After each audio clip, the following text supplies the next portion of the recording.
Welcome, dearest retainers, to Court of Blades, and welcome to Valloward, the greatest city in this or any other age.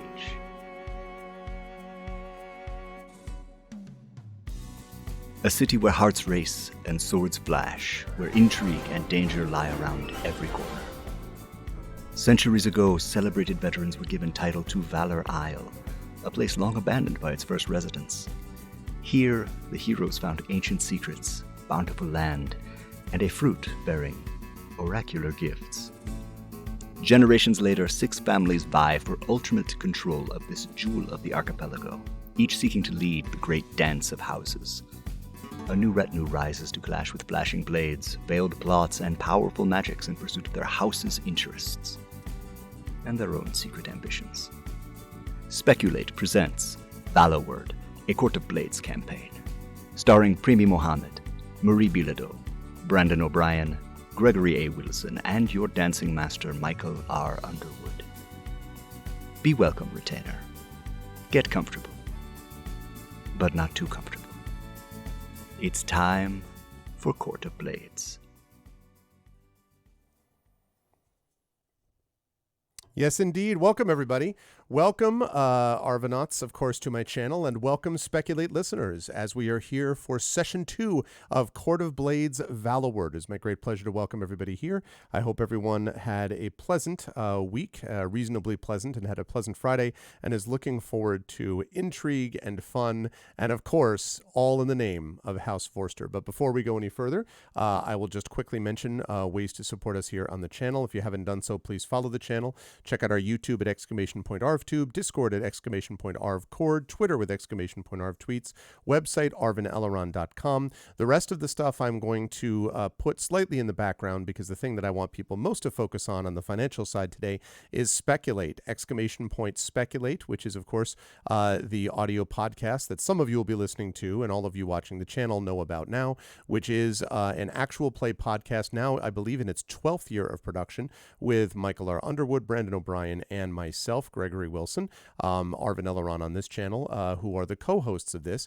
And this is one of 2 campaigns that we run on Speculate, and we would love if you would support us over on the Speculate Patreon for this. 9 patrons, $35 per month. It makes it possible for us to do audio editing and a variety of other things, including bringing you more and different and cooler shows as part of the Speculate brand. So welcome everybody to the channel, and welcome everybody to Speculate. And with no further ado, I'm going to unmute myself, apologize to anyone I may inadvertently have interrupted when I did so, and then I'm going to head over to reveal to you the impressive crew who have, I mean, at least I think it's clear to say that 2 of these people have utterly outclassed the rest of us. I mean, it just outclassed me dress-wise. Like I'll just speak for myself here.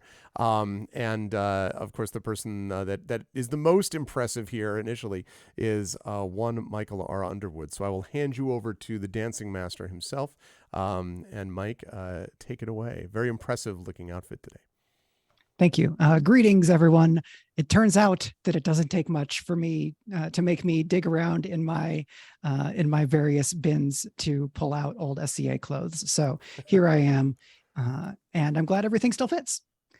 We are going to be continuing our game of Court of Blades in the campaign titled Valloward tonight. Court of Blades is a game by a couple of Drakes who have been fabulous to work with. They've provided the overlay here and that great intro video that you saw, and have been hard at work in delivering these to Kickstarter backers. And they also just finished another Kickstarter for a science fiction game called Dead Belt in the last month. So they stay quite busy. If someone could throw a command about how to find Court of Blades in the chat, that would be great. Otherwise, I will find the itch page so that we can do that. And tonight we are very happy and lucky to be joined by a guest star in classic tabletop RPG form. One of the greatest foes of any campaign is scheduling. And so I reached out to Rhiannon, who has joined us tonight, and agreed to join us for a couple of sessions as an additional retainer within House Vorster, who I've ensured will have something to do tonight, because otherwise I'd be a very bad host. So we had kind of half an in-character session last time. This is going to be the group's first errand, kind of following quickly on the events of last time. So we'll do a little bit of recap, but first I want to invite all of the players to briefly introduce themselves. And in addition to that, just like your character's name and their playbook, I think, for now. And then we'll kind of get more into scene once we've done all of that. So starting with Premee. Hello, everyone. Yeah, I'm Premee Mohamed. My character is Lutrus, sometimes known as Otter. His pronouns are he, him. He plays a Couth. He worked his way up from the mean streets and is now on the not so mean streets and is finding it all a little weird. Yeah, I'm a short story author and a novelist. I'm based in Edmonton, Alberta, Canada, and very excited to be here tonight.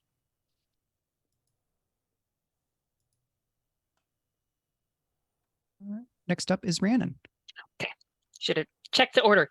I'm Rhiannon Held. I write an urban fantasy series under Rhiannon Held, and then a space opera series of novellas under RZ Held.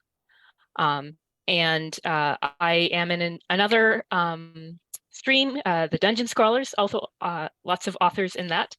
And I am also a professional archaeologist for my day job.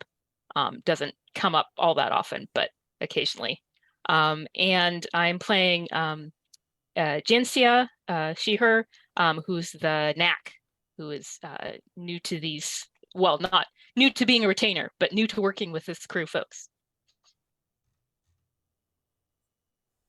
Hello everyone, it is I, Brandon O'Brien. I am a poet, writer, and game designer from Trinidad and Tobago. I am also one of the co-hosts of Speculate, alongside Michael Underwood and Gregory Wilson. I am always very excited to play a thing instead of GM a thing, so I'm always very excited to do a thing when Mike is GMing, because I am impressed by Mike's GM ability, so I'm very excited to do more Valloward things this evening. I am playing Zelfa Hamill, the Key, a descendant of local Dialta who has now returned to Vala Isle in an attempt to hopefully do some good for people who aren't landed gentry in this world. So yeah. And hello, everyone. As previously stated, I am Gregory Wilson, Arvin Elleron on this channel. I am a college professor. I'm an author of speculative fiction novels and short stories and some game materials as well. Graphic novel, and my most recent is a book called Greyshade, the tabletop game of which is being designed by the person right above me on the screen as you look, Brandon O'Brien. We had a chance to talk about that early on. It is super exciting, and I can't wait to talk more about that as we get further into next year. And tonight I am playing Carevis Dorencio, who is a Bravo, and the character description is a dashing sworn sword, quick of wit, and unmatched in combat. Probably Carevis would believe that comes somewhat short of the reality, and that Carevis is probably capable of more than that, although mostly Carevis likes to do this with a flourish and with dedication to House Vorster, which has been wrongfully breached by these criminal masterminds that will not stand before the might of our steel and our sworn oaths. And with that, I will hand things back over to Mike to show us how that's going to happen. I assume that they're already defeated and lying at our feet, right? Like, I guess, is that pretty much, If we did that, then we would immediately be off even a semblance of rails. And Fortune the Dark games thrive in a little bit of chaos. Yeah, they're more guidelines, really. Doing that is like straight to sicko mode. And I think we need to build to sicko mode. Fair enough. So yeah, tonight we will have the retinue go on their first errand. I will also remind the players that they have not named their coterie yet. that the group itself needs a name. So perhaps you will be named for your deeds here. Otherwise, if you don't do great, you might get named for the failure of House Vorster security, which is maybe not a name you want to have stuck on you. Reputation incompetent, probably also not great, despite the fact that the breach of the security was entirely my GM machinations. So you all as players and as audience know that this was just me being unfair, because I have to start the players out on a little bit of a back foot, and it sets you up for this adventure today. So because we have a new member of the coterie, at least like a temporary member of the coterie, the first thing I want to do is talk a little bit about what degree to which anybody, any of the other three of you might have crossed paths with Gensia. So Rhiannon, if you could tell us a little bit about how Gensia came into the service of House Vorster and what she might be doing kind of on a day-to-day or week-to-week basis, like on House Vorster's compound, and might be able to be seen by other retainers. So Gensia comes from an academic background. Both parents professors. She was a tutor, so she tutored Caitlin Vorster for a while. And Gensia has been sort of seeking out information on magic her whole life. And hearing about Caitlin in the last episode, I suspect they may have bonded over that a little bit. So once she came to work for the house, she basically is doing that, not just sort of trying to keep tabs on magic, but listen to any piece of information or somebody who has some gossip about it, or books, or just anything that she can sort of gather and absorb about magic. And also try to keep tabs on kind of like what big acts of magic are going on, who are the big magical players in town, and that sort of thing. So I don't know how much that would bring her into daily contact with other retainers, but she's definitely been around, maybe reporting on what she's found. Right, because I think Gensia might be one of two kind of fully recognized knacks in House Vorster, because House Vorster does not have a strength in magic. House Vorster's strengths are in force and supply. So I would wager that anybody else in the house, if they wanted like to investigate the magical properties or something, or especially if they wanted information about like the history of magic or anything in terms of taxonomy, maybe that is something that they would go to Gensia for. Does that sound about right? Yeah. Okay. And as a reminder to the players and to our audience, the 300th Founders Day party at House Vorster in the kind of Vorster compound, in the kind of one of the oldest neighborhoods in the city. I think if we come over to our map, if you're able to jump to that page. 1 second. Yeah. So I want to say, first off, a huge thank you to Sanguine Haze for this cool revised map that was provided. I shared kind of my all one person, but my art skills are not great and I'm not a cartographer map. And then Sanguine Haze took that and prepared this for us, for which I'm very grateful. Thank you so much, Sanguine Haze. I saw Sanguine Haze was in the chat earlier. If you're still here, thank you again. And thank you for letting us use this in the show. So this is very cool. If we go a little bit to the east here, then we can see there is almost like a triangular neighborhood right next to the docks. And I believe that the House Vorster kind of main building is in this old neighborhood, because Vorster has been here since the founding. But this neighborhood has kind of, in the centuries that have passed since founding, this is now the dock district, really, more than anything else. So there's a lot of warehouses around. It's not an especially fancy or upscale part of the neighborhood. And so you have this ancient, somewhat crumbling, but not especially, somewhat out of date architecturally building of the manor of House Vorster was breached by attempted assassins in a faction that you all discovered was the eels, who are most known as being active in the Sunken District to the west, toward the west end of Valloward. This Sunken District, a neighborhood that is permanently flooded due to an old earthquake that kind of created a sinkhole and exposed this neighborhood to kind of underwater, to underground water. So it's not an easy thing to just get all of the water out. And so the neighborhood of the Sunken District, some of the buildings are most of a floor underwater. Some of them are kind of canted to the side, and the eels make those as their hunting grounds.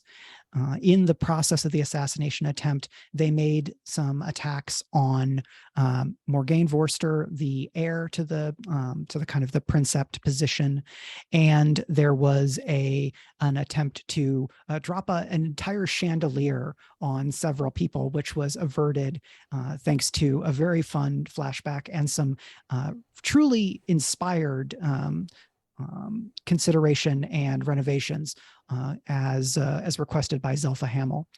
And so at the end of that, I believe that you were able to capture 2 of the eels. I know that Karevis had one at sword point, and I think you chased down one other. Does that sound correct? I know I had the one at sword point, and I think I forget who followed. It might have been Lutrus. There was this whole rooftop thing of there was running. a rooftop thing. Yeah. Definitely the other person broke a window to get away. Right. So there was a pursuit, but I don't remember who was pursuing. Sorry. Yeah, it was either me or Kara. I think the one that went through the window because of rolls on the consequences on the rolls, that's the one that got away. So the one who basically jumped up and then leapt from someone's shoulder up to the window, and then investigation of the window revealed that the magical defenses that Kara, Marie's character, had put in, that those defenses had been very expertly clipped and overcome. So you already know that the eels had some capacity to identify and very stealthily overcome magical defenses in the household.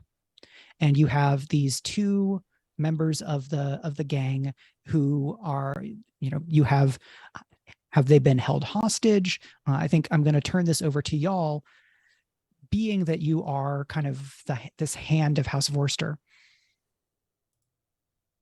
Suin would kind of give you leave, but also then the responsibility to investigate this. I provided the group with kind of a dossier of missions from the house, and the one that they wanted to pursue is this one because, of course, it's quite immediate. So I ask all of you retainers, how would you approach dealing with this problem, and where do we start? So the 2 that we have in custody, well, first of all, time-wise, how soon after the events is this happening, Mike? Are we the next day or several hours later, or I think freeze frame chip style until now, or what? I think it's probably a couple of days later, but you can absolutely flash back to having done stuff shortly or immediately after the party. Okay. And those flashbacks are not going to cost a lot unless they are retroactively giving you things in the present. If we're kind of starting 2 days later, but then over the course of the quote unquote television episode, we're seeing things that you've done before, that's probably not going to cost you any stress. And I want to say, everybody clear all of your stress or harm from the previous session, because that was kind of a cinematic pilot. Okay.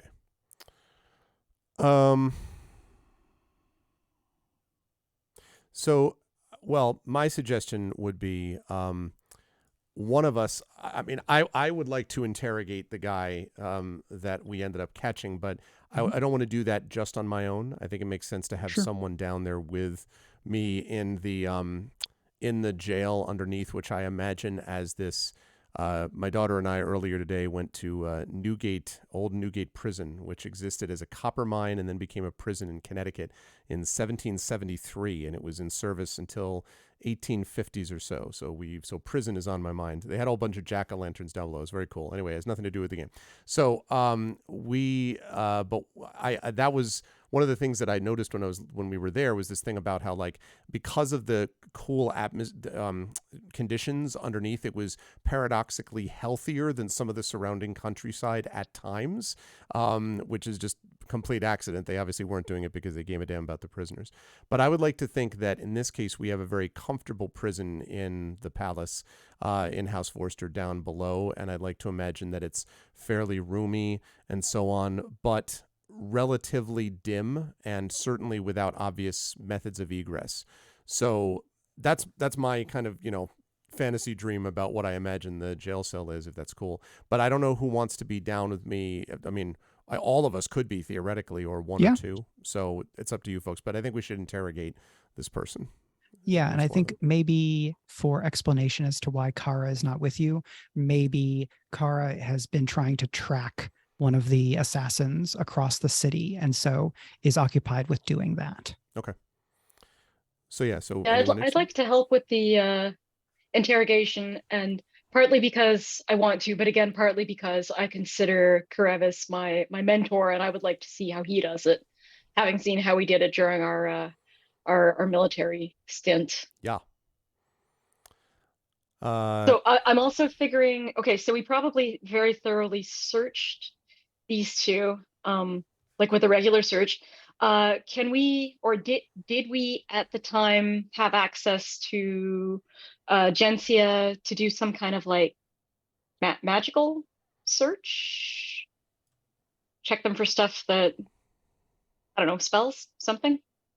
Yeah, I think if Gensia is around, then we can get everybody down there.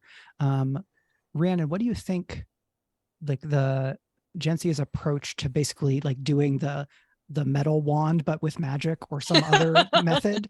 What do you think that looks like when Gensia is like evaluating these two prisoners? Well, she definitely wants somebody keeping their attention. She wants to be sort of quiet, just like observing them while their attention is on somebody else. And she will sort of try to get different angles on them. But she's going to be very much sort of looking like she's a little bit in her own head. Her eyes are open, but her attention seems like far, far away, but she is sort of like moving around to get different angles while somebody else is talking to the prisoners. Okay. I'm happy to occupy attention. I'm not a fan of these people. I'm already not a fan because they already, like, they breach security, and that's bad. That cannot happen. So, okay. I guess what I would ask is, just before we start, what did we find on them, magic wise or otherwise? The kind of the two of them, one is fairly small and thin, almost more similar to the namesake of the gang, fairly squirmy. I think that's the one that that had the rifle, and then the one that was trying to shiv the noble was much bigger and has a lot of like sailors tattoos when investigated, like, upper arm and back and so on. They had, a variety of extra knives. They had some money. They had expired magical charms, which Rhiannon, we can have Gensia investigate, but I'll describe a little bit more. They were not actually, or they were dressed as attendants of the house, but when you actually evaluate them, those costumes are not especially good. So it leads you to believe that they had some assistance in getting access to the house.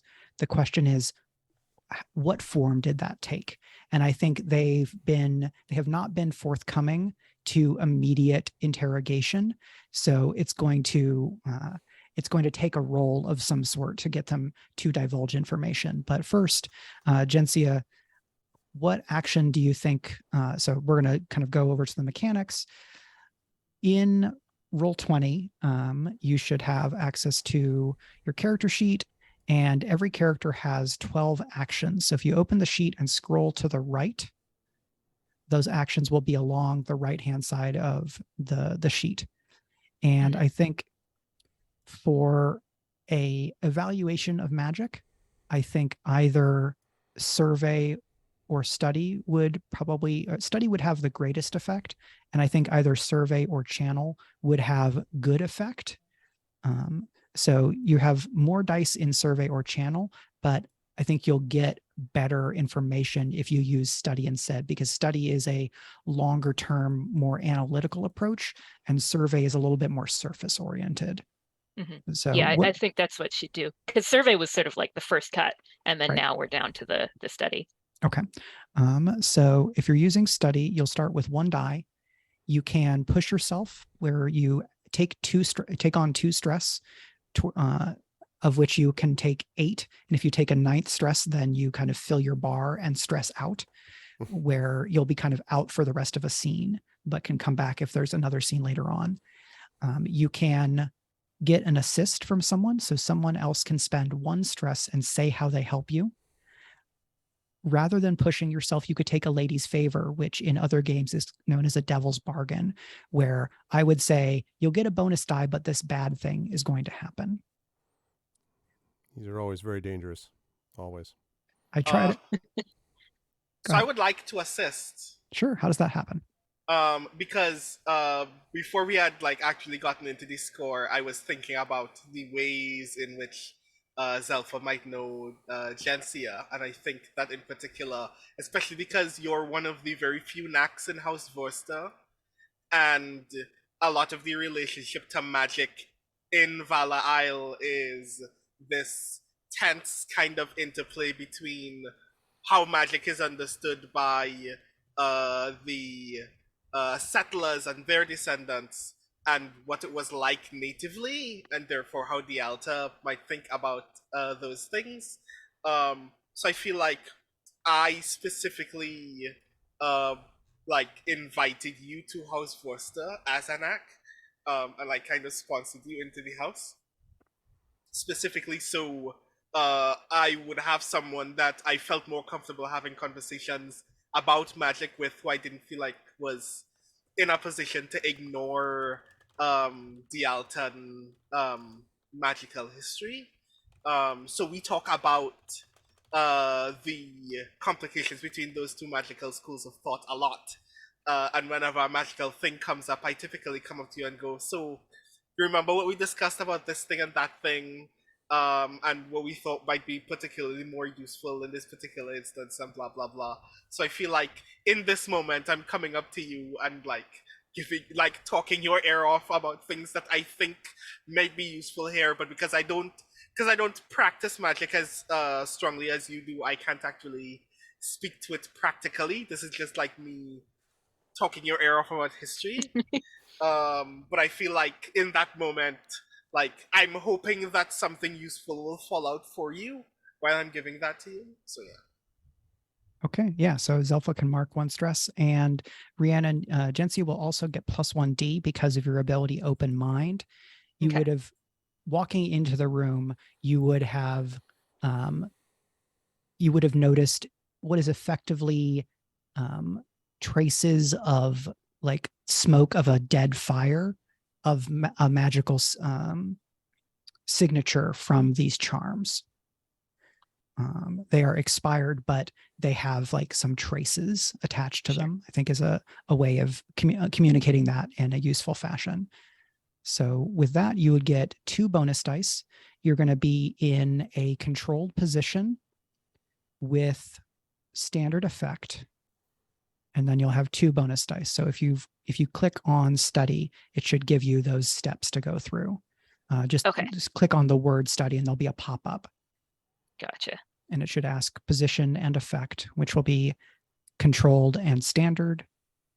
And then you'll have 2 bonus dice. Okay.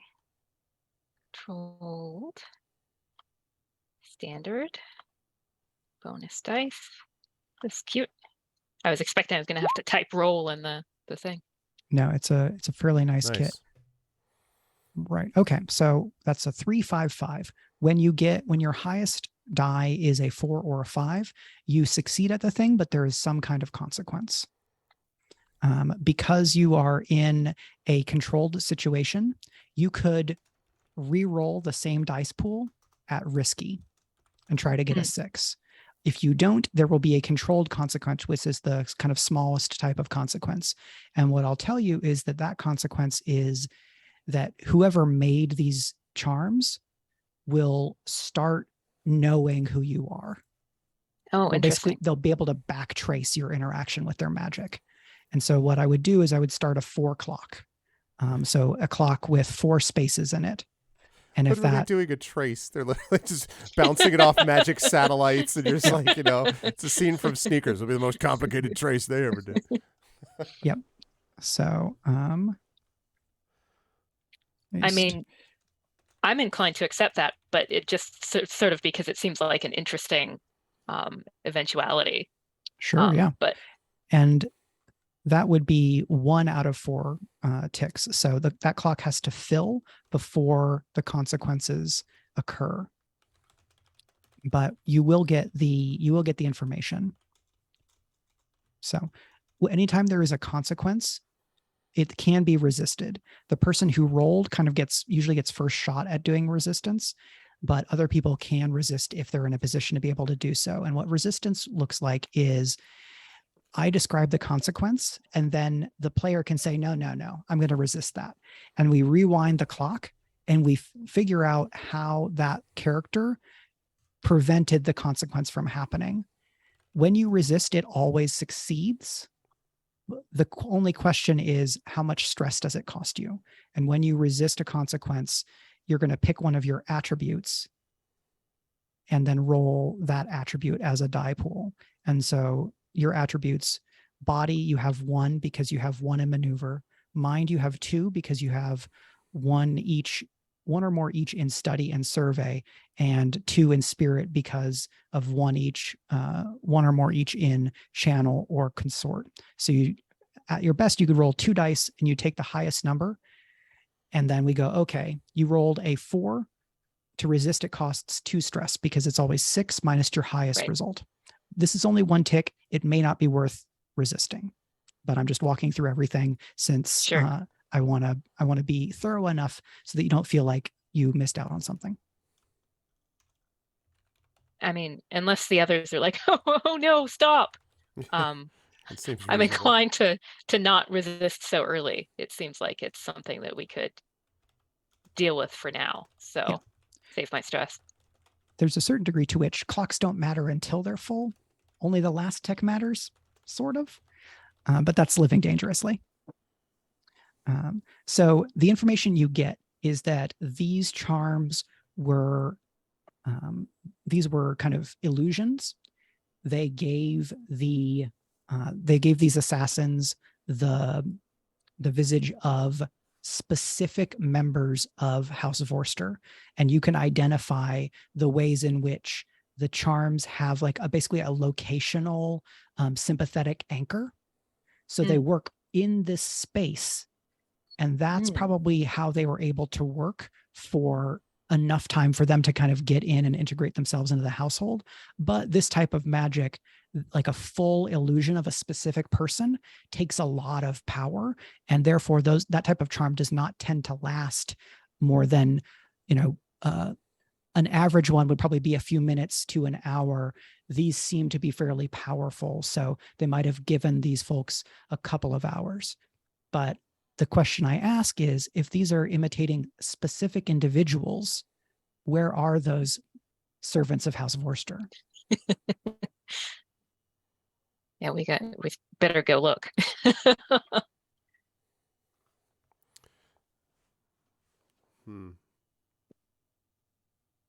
Okay. So we've had that. Has Gencia let us know all of that? Oh, yes. Okay. Yeah. So upon discovering that, I imagine we would have probably, I know we still haven't gotten to the interrogation. We keep being like, but first, there's one more thing. There's too much. Let me sum up. We do need to think about that. I imagine we would have taken the last couple of days to do a head count and make sure that we're not actually missing people from House Vorster. So Assuming that you're cool with that not being a stress, I think that's one flashback we would do, Mike. Like, what? Yeah. Were they missing the people in question? So you find 3 servants of the household tied up and tied to one another in one of like the most out of the way and the least used storage rooms. This is a storage room where everything for the party had already been pulled out of it. And so no one had been there kind of since, I would say, noon of the day of the party. Interesting. And when they are kind of when they're untied and attended to, because they're, they haven't had, they're about a day behind on food and, fairly dehydrated.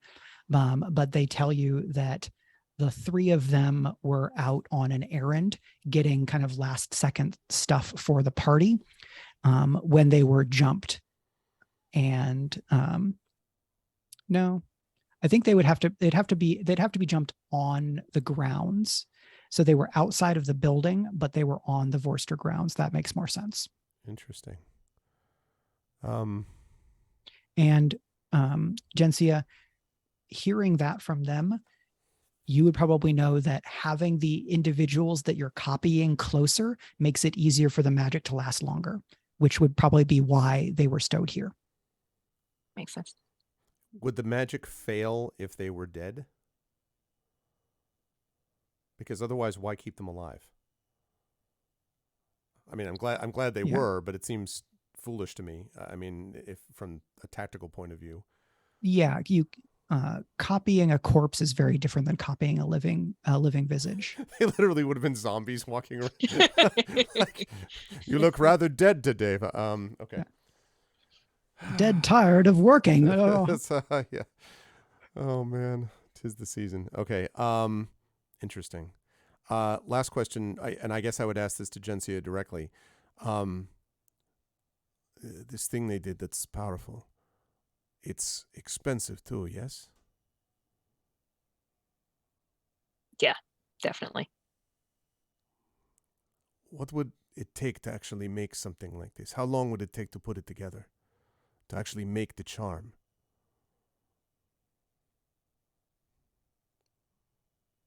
I think something like this would take someone of your relative experience a day or 2 to make.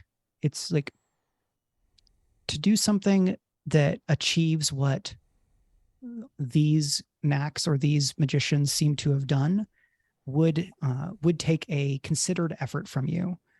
Kind of the magic that was done here was tier 3. Okay. Would Jensia know people in the city who can do tier 3 magic of this type? Well, we can look at our faction sheet. Dun-dun-dun, dun-dun-dun. So, oh wait, it's not in my.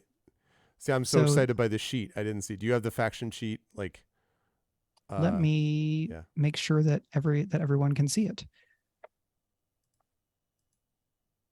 Oh, I see. And copy controlled of faction by. Okay, now everyone should be able to see and control the faction relationships page. So it looks empty to me, Mike. I see it, but it doesn't. Well, it's in under the character sheet, right? Rather than the bio. The bio is empty. Yeah. So when you pull up the thing, you're going to look at the tab on the top left and go to faction list. And make sure that on that section of the page. When I open up copy of faction relationships, I just see a bio and info, and that's it. So up at the top of the stack of different character sheets, there's not a copy, but the full faction relationships. I see. Yeah, and yeah, there it is. Bio is empty. Yep. But Yeah. I see stuff in character. Yeah, you're right. So, I didn't see the other sheet. Okay. Yeah, it's a separate. Gotcha. Okay. Effectively a separate character, so that you didn't have to tab between them. Got it. Okay, cool. Okay, so there are 4 main categories of factions. There's the major houses. Probably any of the other houses could do this because they have a specialty in magic, or they're high in tier enough that they're going to have dedicated knacks on staff, much like Vorster does. Other factions that could do tier 3 or higher magic, you would expect someone in the Ardcrafters Guild, though this is not purely Ardcraft. There is an Ardcraft element because it uses like spatiality and physical location aspects. Mm-hmm. But the Queen of Whispers or the Verdane crime family could absolutely have done this. The Echo Society, which is like an outlaw group of magicians, it's probably a little bit beyond their skill because they are only a tier 2 group. But the eels, there's no way the eels did this, is the point, right? They don't have the capability on their own. Incredibly unlikely that they did this on their own. Great, of course. There's more than one group, everyone. What a surprise. Okay. Here's a question then. Is there anything about the materials of the charms themselves that would indicate who would most likely have access to those materials or be able to pay for them? Interesting. That sounds like something that could take a roll. What action would you want to use for that? Hold on. I feel like that should obviously be study. I think study would have a very good effect here. Let's take a look at what you can do. Can Tinker also potentially use this information? I highly doubt it. Yes, Tinker. Let's see. I think with either of them, you can get the information. I think Tinker will give you more information, but will be more risky. So I think you could have controlled limited with study or risky standard with Tinker. And the risk here is that you have to basically engage with what is left of the magic. Okay. Could I assist on that? Absolutely. All right. I would like to also know if it is possible if I can trade position for effect on this. You could absolutely trade position for effect. So what that means is you can always do something in a riskier fashion to try to get better effect. So a risky roll could become a desperate roll as you just really put everything on the line to try to get a bigger impact. But the greater the risk, the greater the consequences if you fail. Okay. So hold on. So I'm gonna Tinker at that would be Desperate Great then? That would be Desperate Great with Tinker. With 1 bonus die. Mm-hmm. Yep. And Rhiannon, you'll mark 1 stress on Jensia's sheet for that. Okay. Hey. So you got a 4, so you did it, but there is a desperate consequence.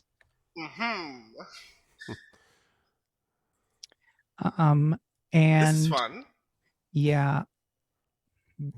You were utterly destroyed, but you did learn. Well, I mean, going to level 3 harm this early feels a little bit much. But I think what I'm going to do instead is I'm going to fill the backtrace clock, where whoever made these charms is going to not just know who you are, but capital K know who you are, to the degree where they will be able to do magic on you better. So if your back starts hurting and suddenly you fall over, it's fine. I am experiencing regret. Would you like to resist? Are you, or is it that regret? or is it the sympathetic magic that is now making you feel regret? Son of a Brandon, would you like to resist regret? I would. Oh no. Resist regret. God, what should this be? Alternatively, Rhiannon, Jensia may be able to protect the group here. Oh, if you yes. want it. Because you have a special ability just as the knack from your special armor. If you want to read that out for folks so they know how it works. Okay. Resist a complication related to magic cast against you or your coterie when you are present. So And- special armor, I use it once and then it's used up for the errand, basically. okay. But it is a free resist. You don't have to roll dice. Each playbook has a special armor ability. So try to keep those in mind as the group is facing various consequences. Because again, it's a free resist. So all you need to do to use that, Rhiannon, is just go to armor uses, which is underneath the harm area, Okay. and just tick the diamond that says special. Gotcha. I am fine to roll if you want to save that for later in the errand, though. But Well, I mean, so Gencia-wise, she's working with people she hasn't really worked with much before, and she did something a little dangerous, and then suddenly they're like, let's go all in on the danger from the magic. So her inclination is to immediately be like, oh no, we have to address this, without necessarily thinking about the longer term. So I don't want to shoot us in the foot later, but that would be, I think, where she would be at. okay, fair. Yeah. So do you have an idea of like what is there a cool move? Is there like some knowledge from study that Gencia draws on to kind of avoid or cut off this like feedback that gets to the caster? Because if you resist that, it instead of filling the clock would go from 1 to 2, and there would still be 2 spaces left. I mean, I might imagine it's something like she's gonna like slap it out of her hand, and cast magic herself on the whatever they were, amulets or whatever, so that it sort of like goes back along the trace. And so I think visually that might sort of have a little kind of like burst of visual magic as she's doing the effect back along the trace. Yeah, and actually what I'm going to do is I'm going to say that rather than filling the clock by one tick, the rest of that consequence is that one of those charms is just like destroyed. You still have one other, so you haven't lost this opportunity entirely, but that's a little bit more interesting, like flavor wise, than you are slightly more traced, because I'm not going to cut away. Like I can cut away to a dark room where some magician is like doing a working where there's like a bowl, like a divinatory bowl, and there's like threads of different colored water that they're pulling at. But that's all I'm going to give you. But you did the thing. So you do succeed. And you were trying to get information on like the specific components and who would have access to them. Is that right, Brandon? Yes. Okay. So what do you think would make some like magical charm components specific to a faction? Is this about like who has access to imports? Is it about who has access to like local resources? So, first off, having access to physical materials is a matter of being either able to buy it or being in the area where it is mined or otherwise sourced. If a particular metal or stone was used in the making of these amulets, then the major houses that would be responsible for it are either the people who are in the areas where it's being mined, or anyone who has the kind of money and would pay for it. But then somebody still has to actually work the item themselves, which is also a matter of who they would be able to source as a result. Beyond that, I'd imagine as a result that many of the lesser factions are either specifically gifted at finding or making this thing, or are so particularly attached to magical objects that they're the people who would most likely to have it if it were old or stolen. Which is the logic that I'm essentially working upon. That if I can't find the person who made it, I can find the person who bought the items that were responsible for its making.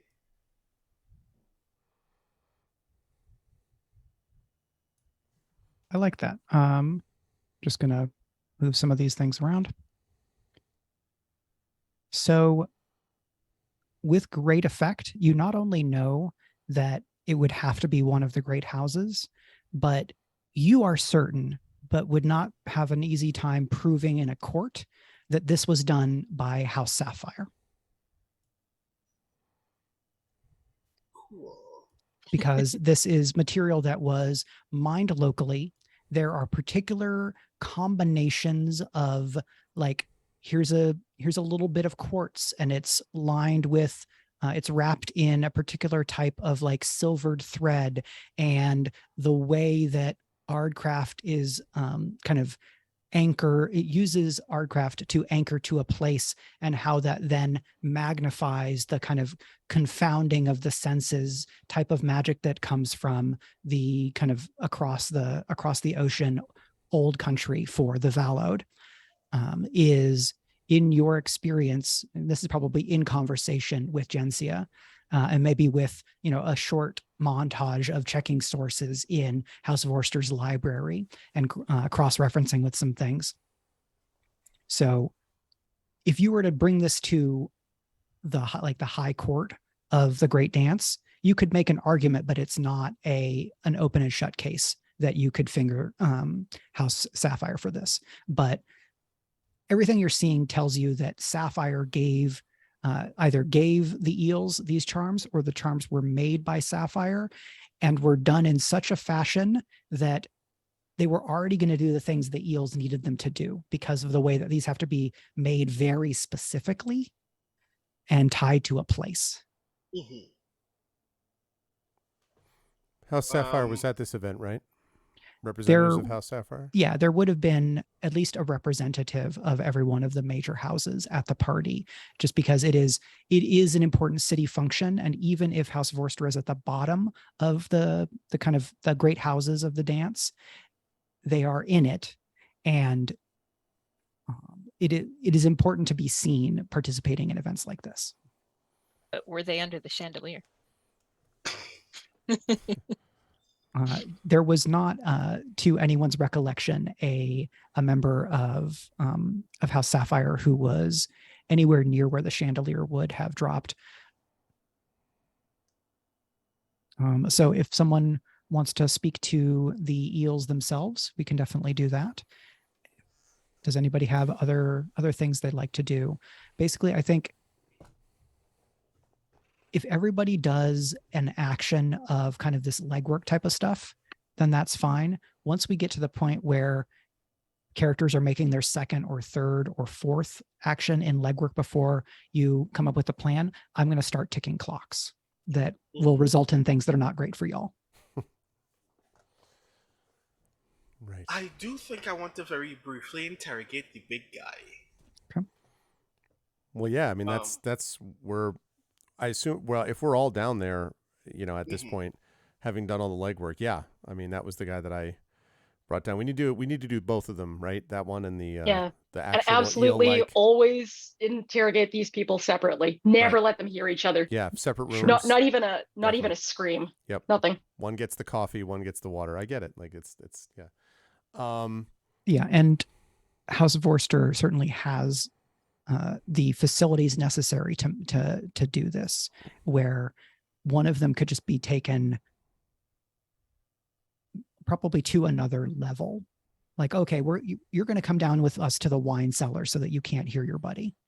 So do you want Lutrus and me to be doing interrogating the more slimy eel-like guy, and then have Gensia and Zelfa going after the big guy, since that's the one that you wanted, Zelfa? Yeah, that works for me. Okay. Up to you, whatever order you want to do it in.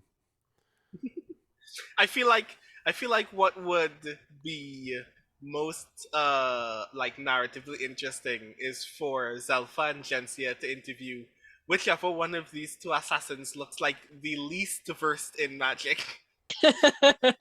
Big guy, then, probably, I would guess. I mean, that's a hell of an assumption, but I'm going to make it anyway. Okay, yeah. Who would like to start?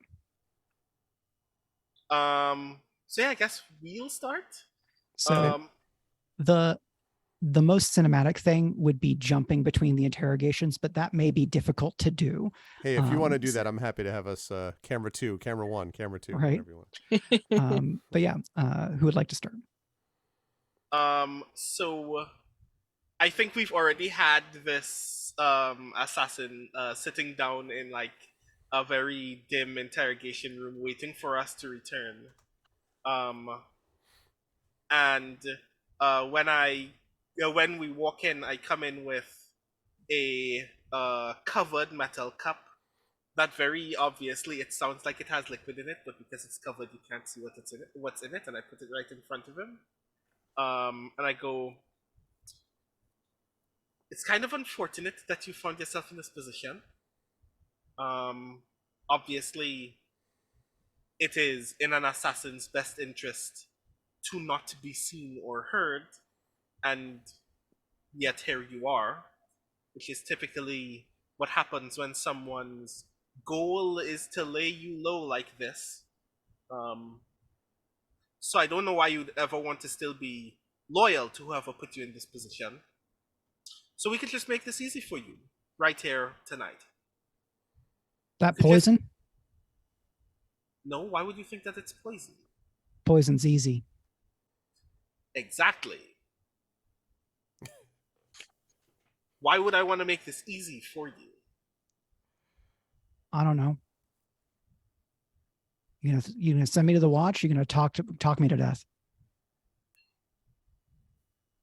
My friend here knows that I'm very good at doing the second one, but I can spare you that and just give you obvious decisions to make. We can put you back in this cell to turn to rat meat for the rest of your days, or you can tell us who put you up to this, and you can go back to your nightly activities without ever being a bother to us again. Because you know that if you were a bother to us again, you'd just find yourself back here. And here's not good, is it? I tell you, then I'm the rat, and I'll be the one that gets eaten when I go home.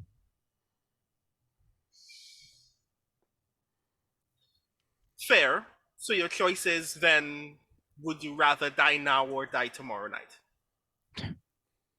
I mean, thing about House Vorster is that your cells are nicer than some apartments I've had. I'll die tomorrow, thanks. Is that it? You bring me wine? It could be.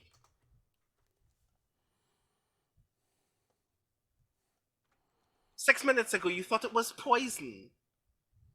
Would you rather drink it and find out, or continue to be confused?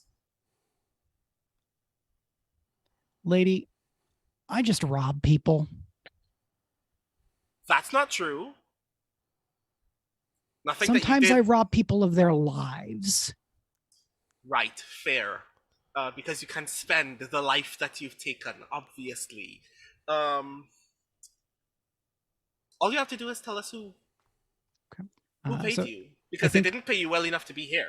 So at this point, I think we will probably go to an action roll, because it's going to take an action to get this guy to give you anything.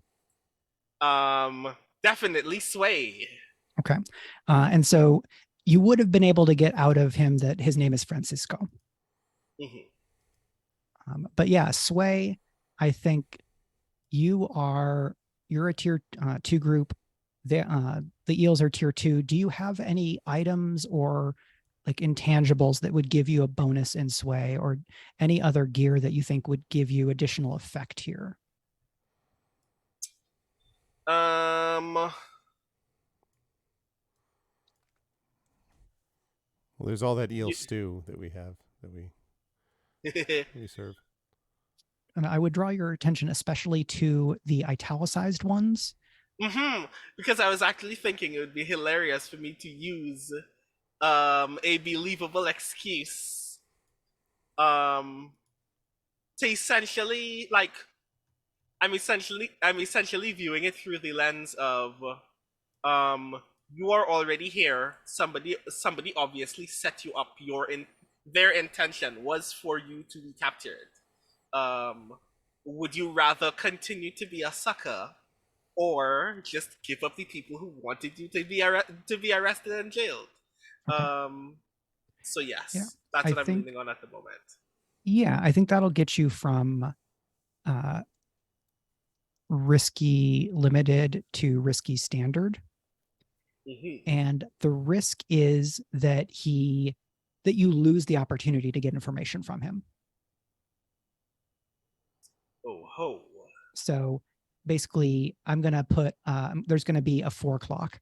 And if I fill that clock, you're just not going to get any information from him unless you do something that is then out of his control.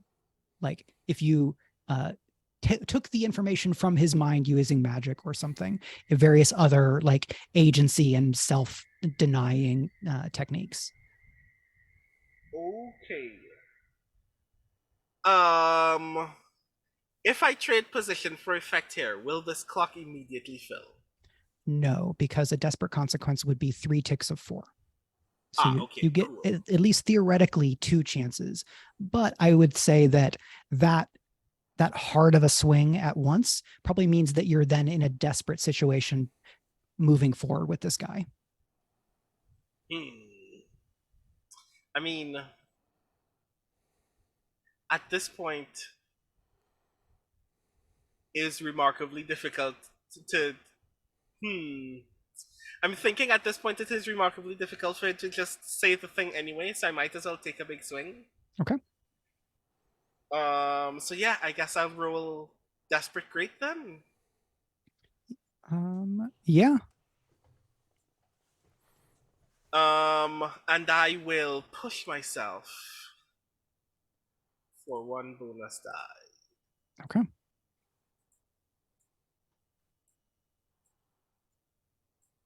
So that's going to be 3 dice for you? Yes. Okay. 3D Desperate Great. I spent all of this week actually rereading all of the dice probabilities for Blades in the Dark. Oh, yeah? So I should know that this is a bad idea. But I'm going to do it anyway. I mean, well... Huh. Okay. See what I mean? I got a 2, a 2, and a 1. Yeah, so I think Francisco stays unimpressed in the way that I've been playing him previously. And kind of you lay this out, you lay out the possibility of him getting to just like go home and do his thing, and he is unimpressed. And like kind of leans back in the on the bench in the room and is basically as far away from you in the cell as he could be.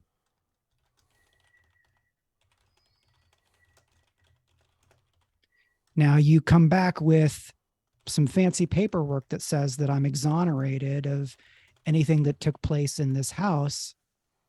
We can talk. You going to do that? Or you got something else for me? And maybe at that point, we jump over to the other one. All right. So this guy is in the dankest cellar, right? And this eel is named Petros. Petros. Of course he is. Okay.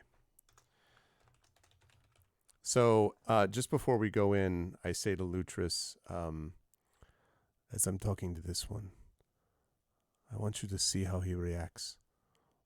Look at the way he speaks. He's slimy, this one. I can see it from outside. This is also a very slimy cell. And I'm like, that's true. Hopefully he won't think of that too hard when he's responding to us. And I nod, and then I go into the cell, and I just like, door opens, slams against the outside loudly, and I walk over and lean up against one wall, and I assume he's like this place. I assume it's another interrogation thing, I guess. Although it could be just his cell, maybe. So maybe right. I mean, is that fair to Yeah, say? I think we can have cells on multiple levels. This is a fairly old building, so things could have been different things over time. Okay. And like before you threw the gate, like the door open, he was basically just picking at his nails, Okay. boredly. But startles up to standing as you come in, like as that gate kind of slams open, and goes, "Gods, what the?" Oh, there's no need to stand, Petros. You're not in the presence of royalty. Not yet. Have a seat. And then I kind of casually, point my sword down at the table, and then I sheath it again, and I lean back with my arms folded, and I'm just looking at him. Where's Lutrus going to be? I mean, Lutrus is in the cell, I know, but like, Lutrus, where are you going to like physically be? Are you behind him or like what? Is he manacled or anything? I feel like I should be watching the door. I think that's going to be up to you. If you would have had the guards bind him inside the cell, I think the general idea is that the cell itself is sufficiently secure. Okay. But if in you've that opened case, the door, I close it again next... once we're inside. Okay, just good. not Yeah. locked, obviously. Just close Sure. it enough. I'm next to the door, in the shadows, but not blocking the light so that I can see his face. Yeah. And his body language. Sure. Yeah. Which is kind of wiggly and eely.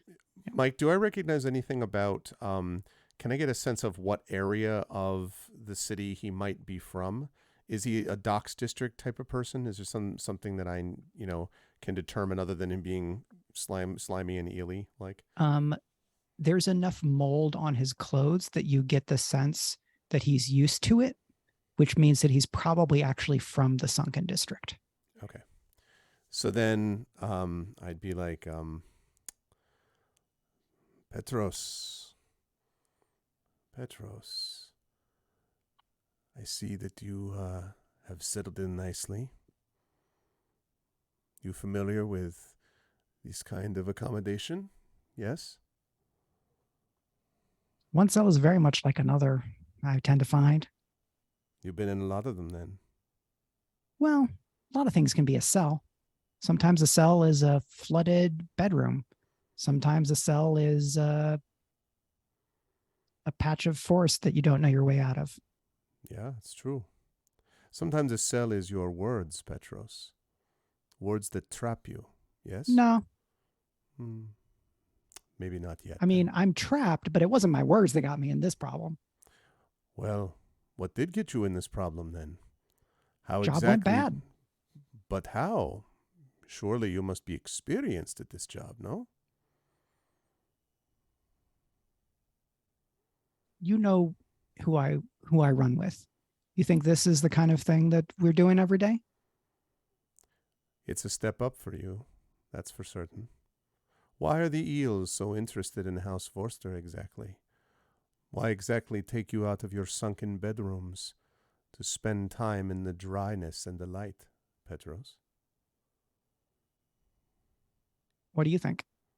I'm asking the questions, not you. Yeah, but I asked a question too. So I smile and I say, yes. And I take a chair. I assume there is a chair somewhere in the room. Sure. If not, flashback, I put a chair You there. you can have brought a chair. That's fine. And I flip, Mark II load for a chair. Yeah. Strap. It's a nice chair. That's 6 stress. I take the chair and I flip it around, right? And I kind of. Are you going to do a cool teacher set? You got it. And I sit down and I lean with my arms. Can we get a sense of how old, roughly speaking, this kid might be? Maybe 22. Okay. Kind of thin mustache hasn't come in yet.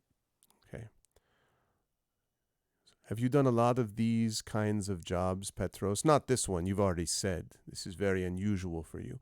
But have you done a lot of jobs for the eels? So he pulls his shirt open, and there is an eel tattoo like right on his collarbone, which with the technology available, unless you have magic, fairly painful. 14. 14 of them. Since I was 14. Since you were 14. Oh, Well, that was only a year or two ago, right? F you, old man. I'll take it under advisement. And I lean back a little bit and I go, Hey, Petros, I'm glad to see that you're one of their more experienced people. But I don't understand why a job for experienced people goes bad like this. I mean, you had all this chance to get into House Vorster. You had some magic to disguise yourself. It was all well planned. There's a lot of money and time and influence to get in here. So why did you fail, Petros, exactly? How did you fail? so it's at this point that I, as the GM, step back and ask Premee, was this the one that you recognized? Yeah, I'm watching him. He's pretty young. He would have been much, much younger still when I left below. But I don't know if I want to play my trump card and go, Petrus, you don't remember me at all, do you? Yeah, that's up to you. I'm gonna ask my mentor. I think if you told me that was the case, like you were ready to do that, I might just give you kind of a nod at a certain point, which I'm probably going to do soon. Okay, so I'm not going to do it right now. Okay. Okay. Yeah, there was no recognition when you walked in, right, from him, right? Right, Like, but Not from Lutrus him. is still in shadow. Oh yeah. Yeah, Cool. not All from him. right. Okay, Yeah. gotcha. Cool. I like the shadows. Something. Yeah, it's even that's good. Well, there's like right the one like lantern like dimly flickering, right, Yeah. like swaying over the table, the classic, right? Yeah. And so I don't remember what we just said before in I can't remember actual either. character. Why did it go wrong? Oh yeah, is why what did it you go wrong? asked. Yes. It was a big job. We took a risk. We take a lot of risks in this kind of work. Unsurprisingly, house full of soldiers in fancy pants turned out to be a little bit tougher to crack than we expected. And you were the only one expecting it, Petros? Just you, just the eels took on this job by yourself to come into our house? Just you to do a security breaches? No one else, just the eels? Oh yeah, I'm a big fancy knack. Mm-hmm. And I sort of smile, and then I say, you know what, Petros, I like you. No, you don't. Yes, I do. I don't lie. You'll find out about me. I tell the truth all the time. In fact, it's one of my problems. If you were to deal with someone else, one of my compatriots maybe, they might lie to you all the time. But look at me. I've got a sword. I've got armor. What do I know about intrigue and lying? No, I see you. And you obviously don't have a problem in lying to me. You showed me your tattoo. You're one of the eels. You're proud of it, I assume. And so I don't understand, Petros, why, if you're one of the eels and why you're so proud, why exactly it is that not only did you fail, but you're lying to me now. Because I got made. And I sort of look at him and I go, Just Javelli's luck. mm-hmm. And the people that ran, your friends that escaped, it was just luck that they abandoned you here? They didn't get made. They wear the same tattoo you do, don't they, Petros? Does it matter to them, or was it a piece of paint they stuck on their skin? So you're expecting my buddies to like mount a big heroic rescue, honor among thieves and all that? No, I'm wondering why they don't seem to give a damn about this thing that you care so much about, that you sat under the needle and let painfully put on your shoulder. They don't seem to care about it the way you do, Petros. They don't seem to care about you. Okay. That sounds like a good time to make a roll. I agree. So, so this one, so sway is obvious, but I also wondered about survey, because the thing is that because gap in the armor is not just physical, right? Gap in the armor also can affect a weakness in an argument or gesture evasion and seize an advantage.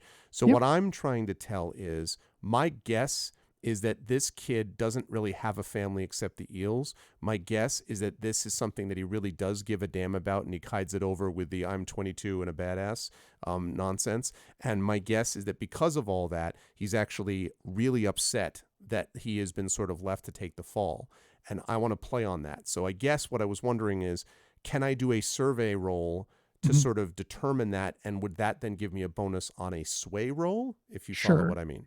You could basically be setting yourself up. Right. And then after this is when I bring in Lutrus to be like, let's talk about actual friends. And then roll back from the chair and that type of thing. So, okay. Yeah. So I think does that make sense? Your survey is at in a controlled position because, you can do that without really tipping your hand in the same way. Okay. And you can have been doing that as, the two of you were talking. So I think that's going to be controlled standard on a survey. And you have to push yourself to use gap in the armor. I'll do that. So which is 1 stress? 2 stress to push. It's all right, I'll take it. This type of ability, you get the bonus of the push and you get the special from gap in the armor. So you're going to get +1d or improved effect from your push.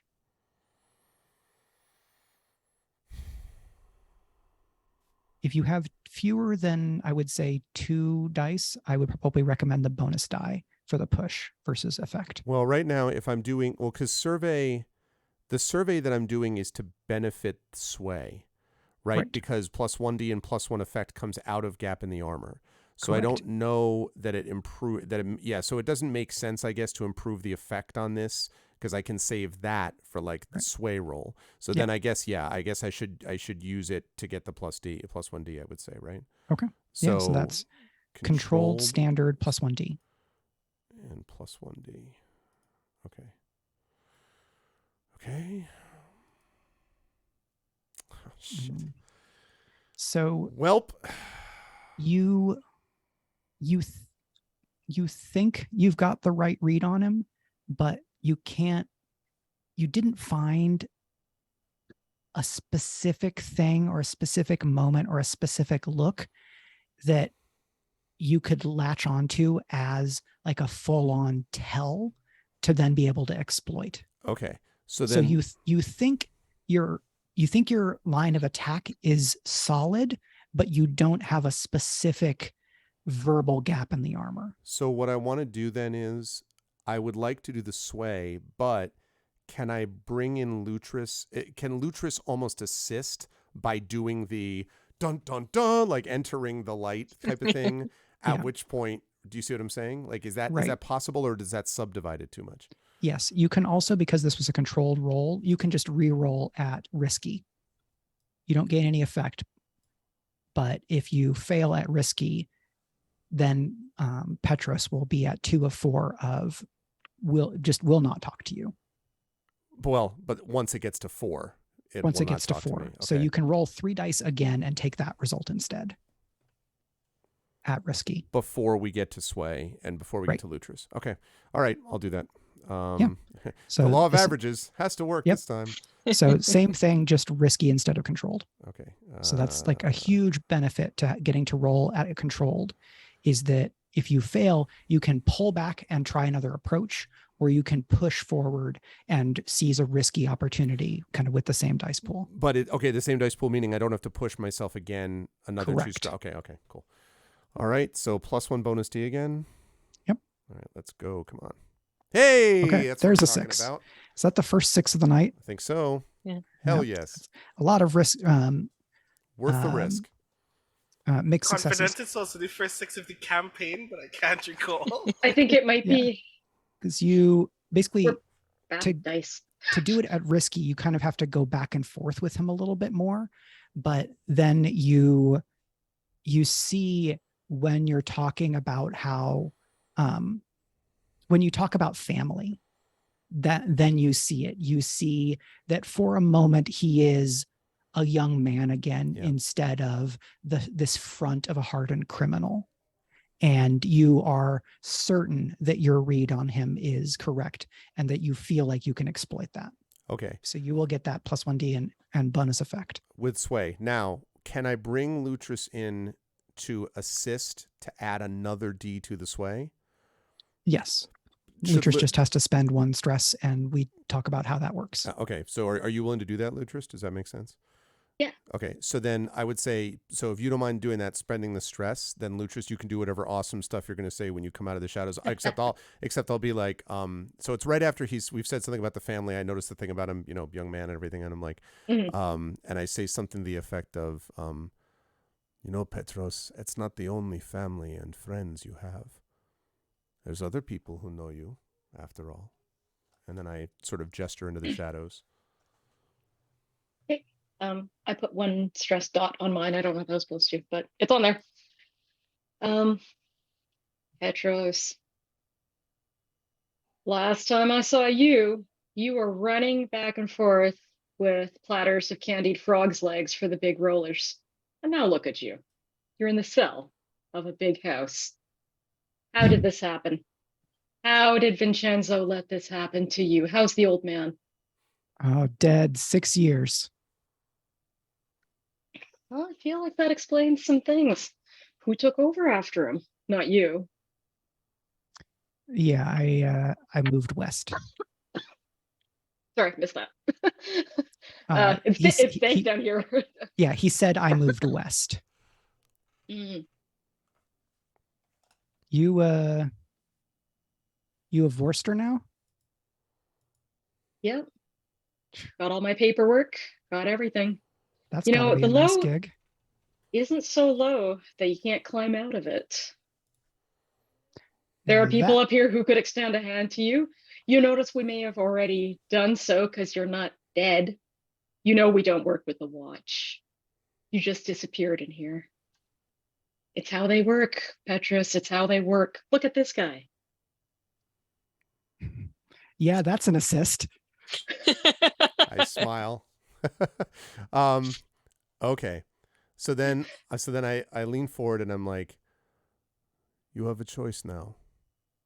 You can decide to stay loyal to those who abandoned you, or you can see whether or not there are others who will put a hand down to you the way they did to Lutrus here. Lutrus has made quite a name for himself. Why? Because he knew when to make the right decision at the right time, and he trusted people who would not betray him, Petros, unlike your friends who left you here to rot. And now I'm going to do this way.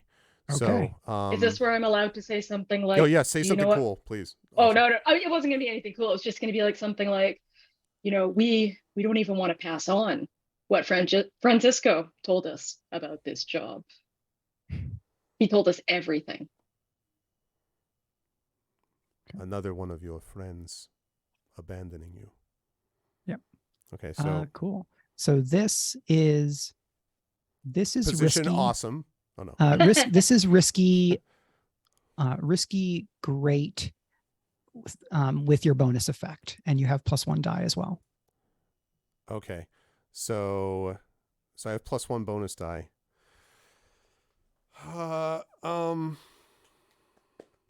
So that's 3D on sway, risky. Mechanically, your chances of getting at least a 4 are very good. Yeah, I'm worried about taking more stress when we're literally haven't even left the palace yet. We're just in the house interrogating, and I'm like, guys, I need a break. I'm gonna be... Interrogations are stressful. What if we have to cut somebody's fingers off? Just like, I cannot handle this job anymore. I've been in there talking to a young boy for at least 10 minutes. I can't handle it. All right. So 1 bonus die, I guess. All right. So we'll stick with the 1 bonus die. All right, chat. Cross your fingers, y'all. Da-da-da. Yeah. 5, 3, 2. We got a 5. I'll take something. On a 5, I think Petra says, so here's a deal. If you want to offer me this deal, then I can talk. I don't go to the watch for this. The house forgets that it ever happened. And Lutrus here sponsors me into the service of House Vorster. I want out of the gutter. If they won't come back for me, why should I go back for them? So I look over at Lutrus, like, raise an eyebrow. I Can we trust him, raise an Lutrus? eyebrow back. Can we trust him, Lutrus? Me? Trust him? I would trust him to the ends of the world.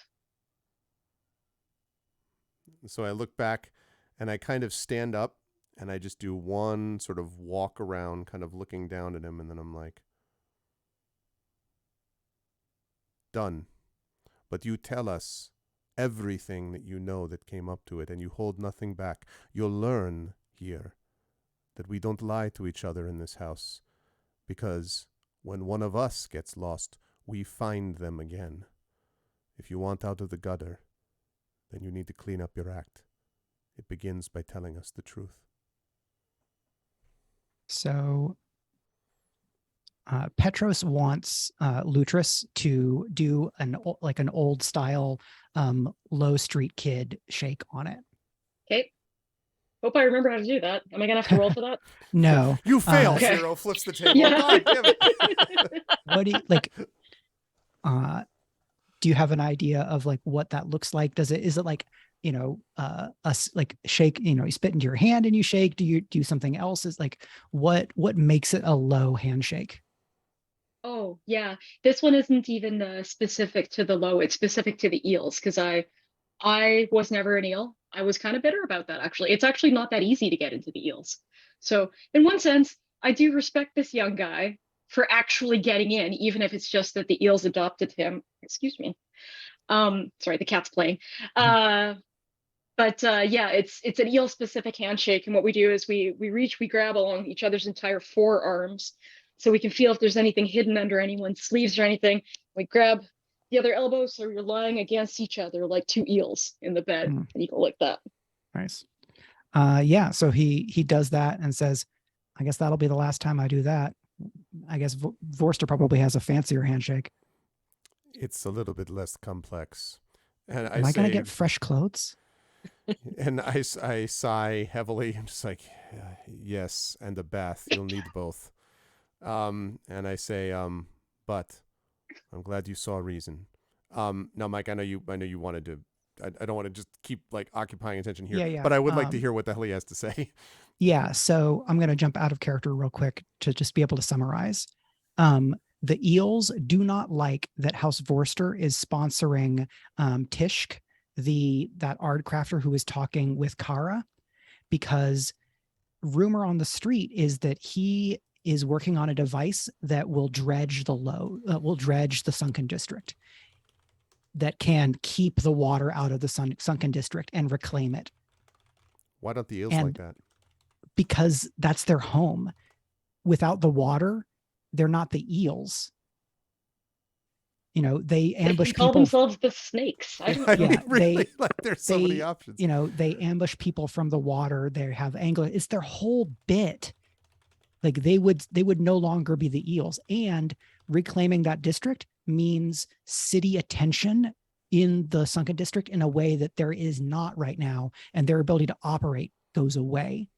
And this is what Francisco tells you he heard from Barracuda, who is their leader. Petros, you mean, right? Yeah, Petros tells you that he heard that from Barracuda, who is the leader of the eels. Barracuda. Okay. So yeah, it's gentrification. So they dislike Tishk specifically for what that means.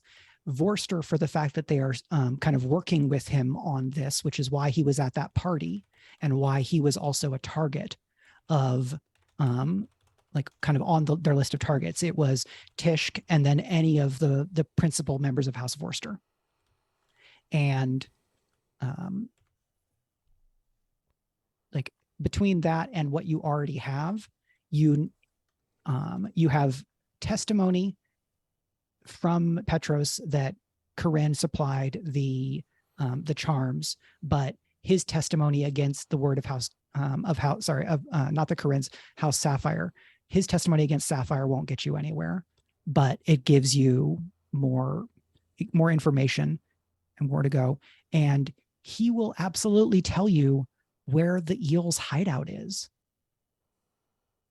Of course, the problem is we really want is the people who hired the eels, not the eels. Oh, well, no, wait a minute, though. Does Petros say that Barracuda told him that this is the eels' idea and they sought help from House Sapphire? Or, like, in other words, as far as Petros understands it? Right. So that this was an eels-driven thing, not a House Sapphire-driven thing. That I don't think he knows. And you believe him when he says he doesn't know. Yeah, that was going to be my next question. I was getting the impression that House Sapphire had hired the eels to, throw attention away from themselves. But perhaps the eels have an axe to grind and they use resources from House Sapphire because those would be the strongest and possibly wanted to frame House Sapphire if they got caught. Yep. So here I think this is tricky. We'll jump back to Francisco, who is still staring right at like, everyone is like just like totally unimpressed. We're just like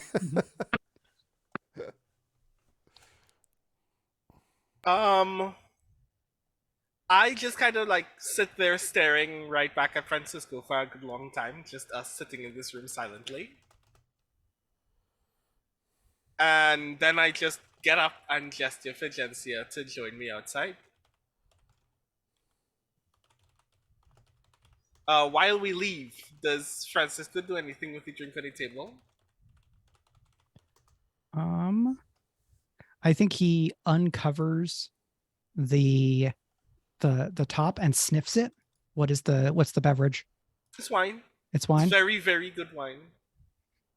With very, very tasteless arsenic. I mean, damn it. When he starts drinking it, he notices that there are solids in it.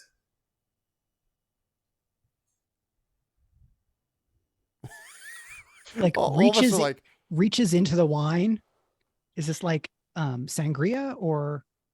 No, it's I put 2 small stones in the glass for no good reason. What? Meanwhile, we're outside. So I think I screwed that up. Hey Arden, what the hell are these stones? I closed the door. I'm pretty confident we're not gonna get anything from this guy anymore. Well, we could see what they've gotten from the other eel. I have faith that one of them probably squeezed something out of that other guy already, but in the event that it hadn't,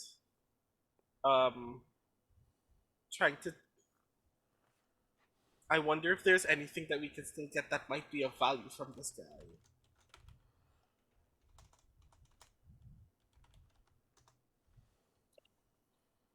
I'm no interrogator. Neither am I. I just expected this. If I'm being perfectly honest, I expected this guy to be adult, and it turns out that he outsmarted me, and I feel very embarrassed about it, to be perfectly frank. But yes, I guess we just have to hope that the rest of them got something more useful from the second eel. Although I was hoping, did you have anything that you wanted to ask him? If I was just to go off on my own, would like to go investigate House Sapphire. That seemed interesting to me, but I wouldn't want to go off half-cocked on my own plan. If we challenge but another house, I just want to sniff around and see what magic they have that I could see if we went and investigated them. I know that would excite you, and I mean, it is kind of remarkable to know that House Sapphire, of all people, is tinkering with local materials in this way. I am also very intrigued, but if we challenge a major house without evidence that they tried to kill one of our own, it might be worse for us than things already are. So I guess at the very least we could just leave this guy to stew for Good a idea. little bit and check to see what the other two have heard. And I Yeah. guess we just leave to head to the other interrogation room. Yeah. So we can just cut to y'all are somewhere and have been able to exchange information, if that's okay. Yeah, that's fine.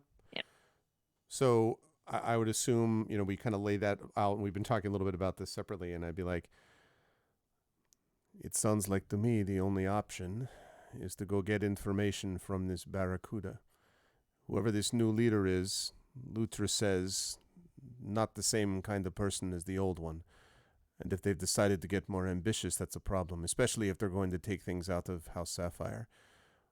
I don't know if we can know for sure whether House Sapphire is pushing this or whether this is an Eels thing.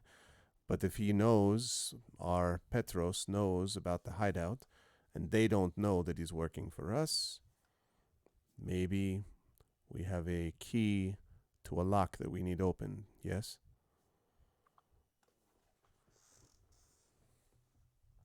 One would hope.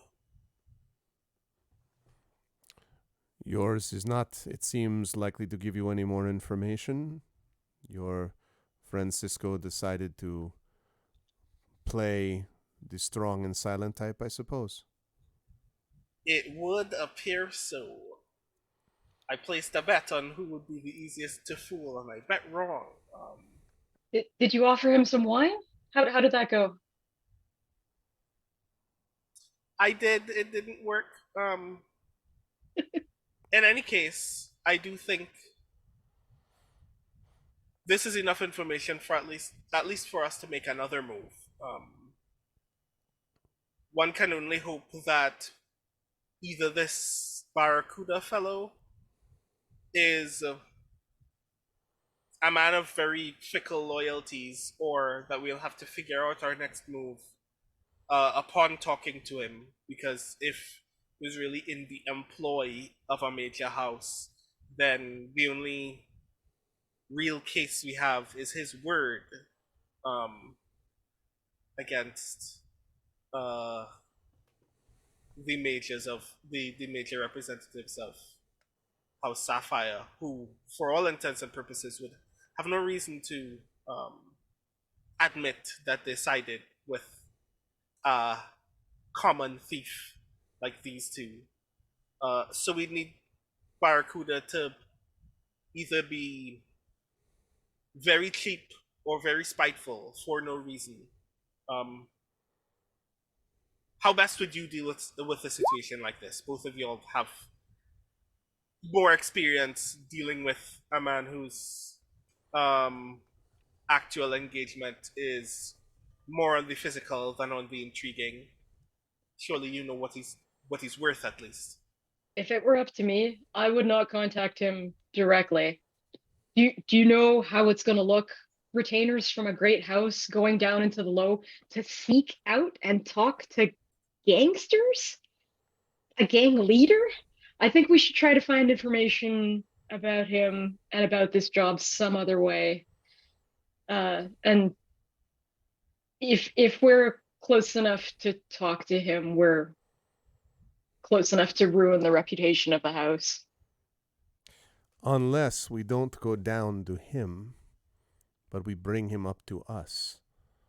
If he comes to us, there's no reason that we can't speak to him in a civilized fashion, perhaps with the comfort of one of ourselves. It's a very different thing to bring a gang leader into the house when we're doing so for our security, yes? Yes, that sounds like the friendly and civilized thing to do. How are we going to pull that off? We wouldn't see if he has any more sapphire magic around the place if he comes to us rather than us going to him, just as a thought.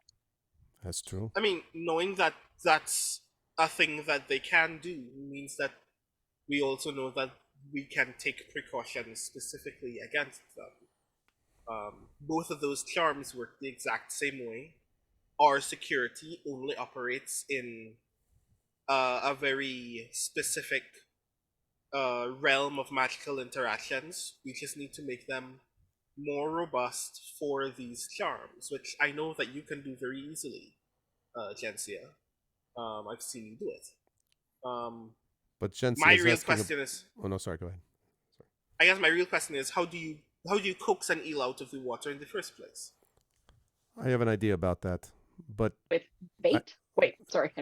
it's and I sort of and I pat I not pat I like give Lutrus a strong slap on the back and I'm like, precisely, exactly the right way to think.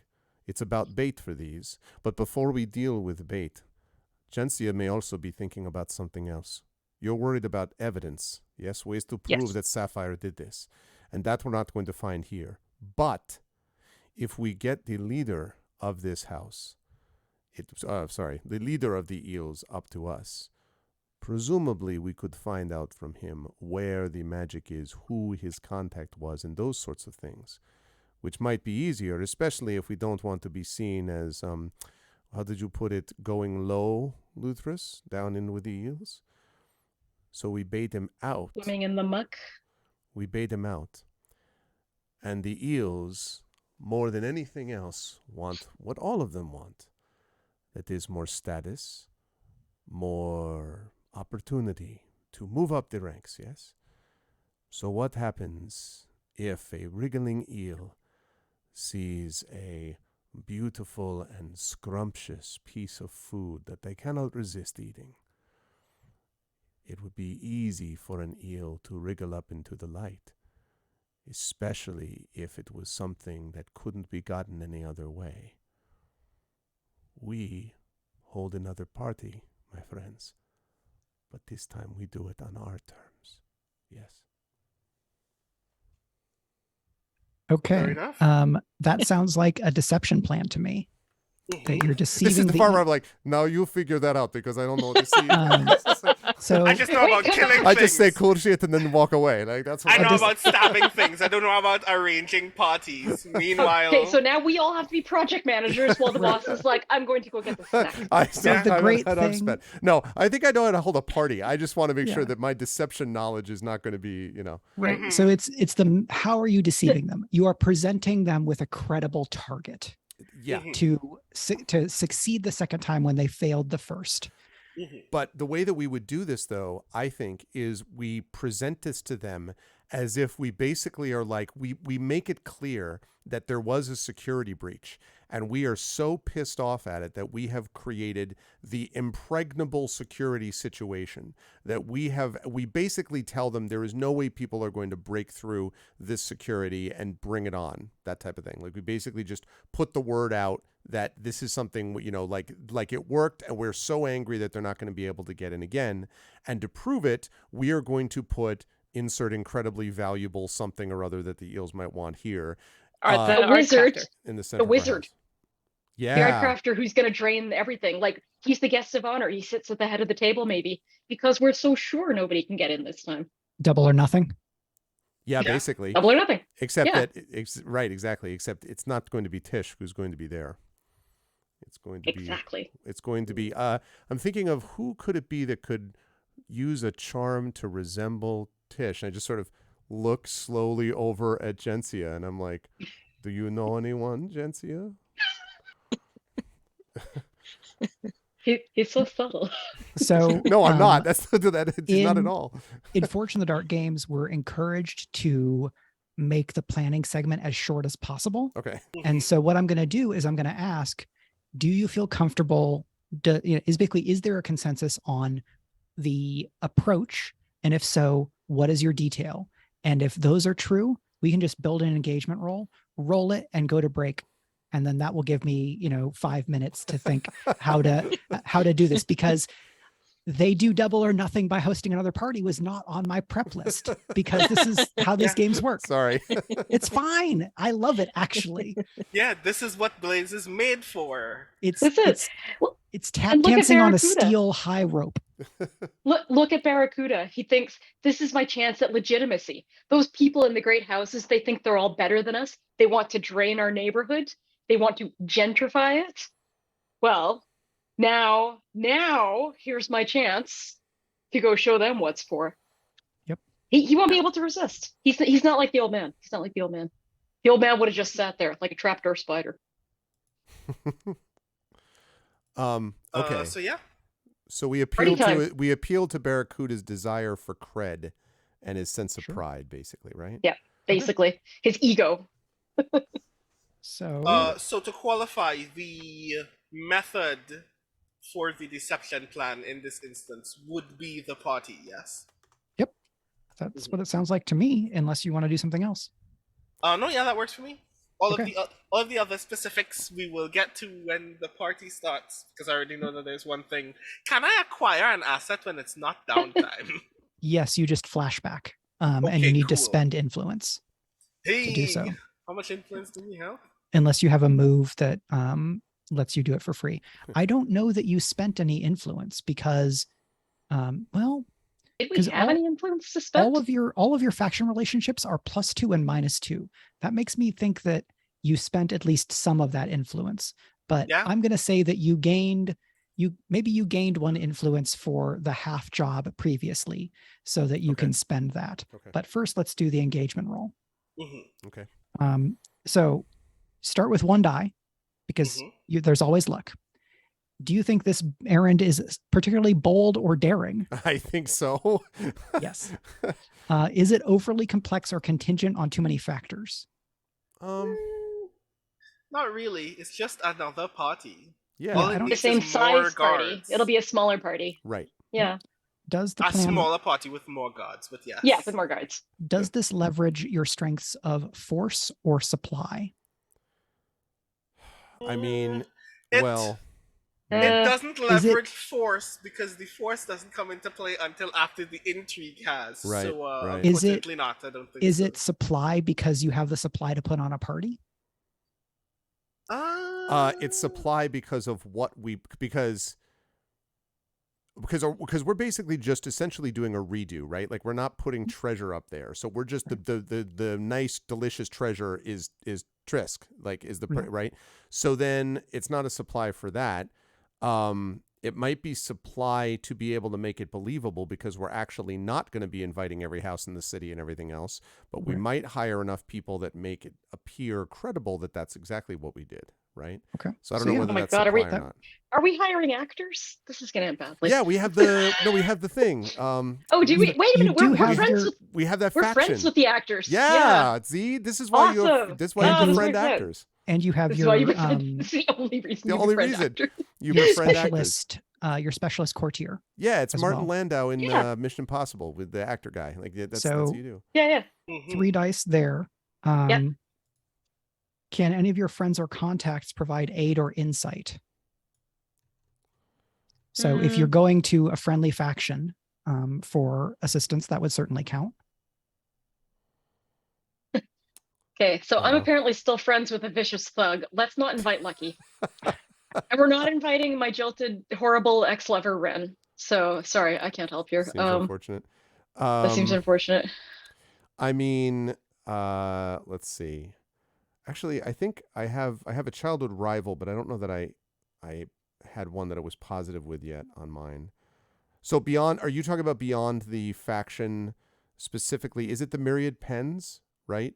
Yeah, if somebody from your group goes to the pens to ask for, like, hey, we need some actors for basically, Fancy. right. people. Do you frame it as like a party game of like, we're gonna see if the nobles can guess who the real guests are?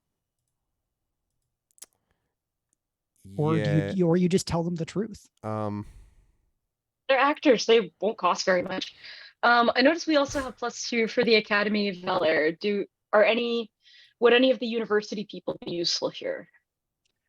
Sure, like having guests from the university. I don't know that any of them are going to necessarily be a +1 die asset. But can we Yeah. invite some of them to make it more believable without using influence on them? Right? Just being like, hey, come to a party.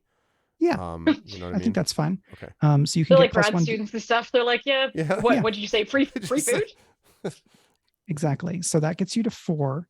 I'm going to take 1 away for mysterious reasons, Okay.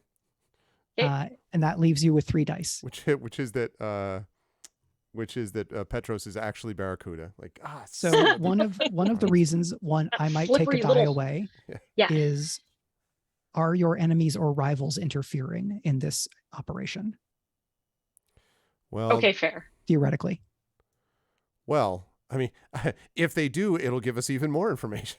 I guess. They probably are, because how did those three get into House Vorster in the first place without having some kind of insider info that there's no reason that we can't prevent from leaving the house this time for our fake party? We're gonna keep this party like hugely under wraps. Yep. Okay, so that leaves you with 3 dice. It's gotta be Secret party. the event of the season that only they can know about. Really. Yep. I'm not gonna get my my uniform dry cleaned. It'll be too much of a clue. Mm-hmm. Okay. So does somebody want to roll, or shall I roll for you? You roll.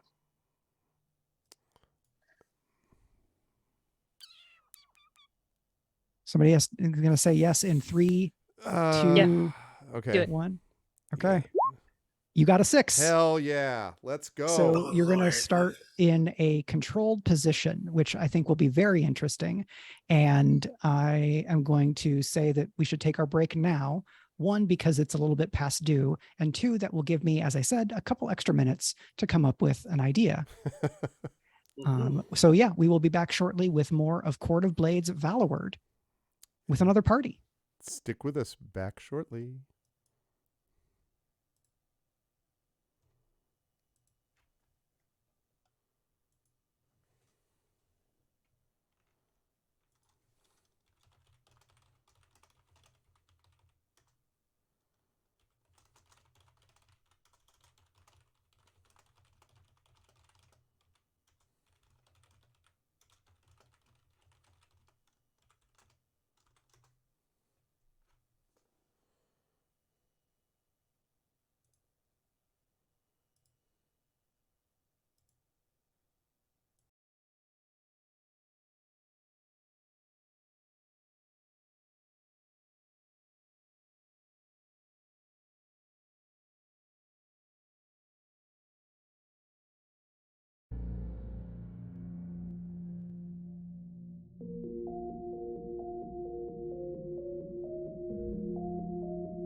So, welcome everyone. Welcome back from break. And as I shift back over, I'm going to make sure that these fine folks are unmuted again.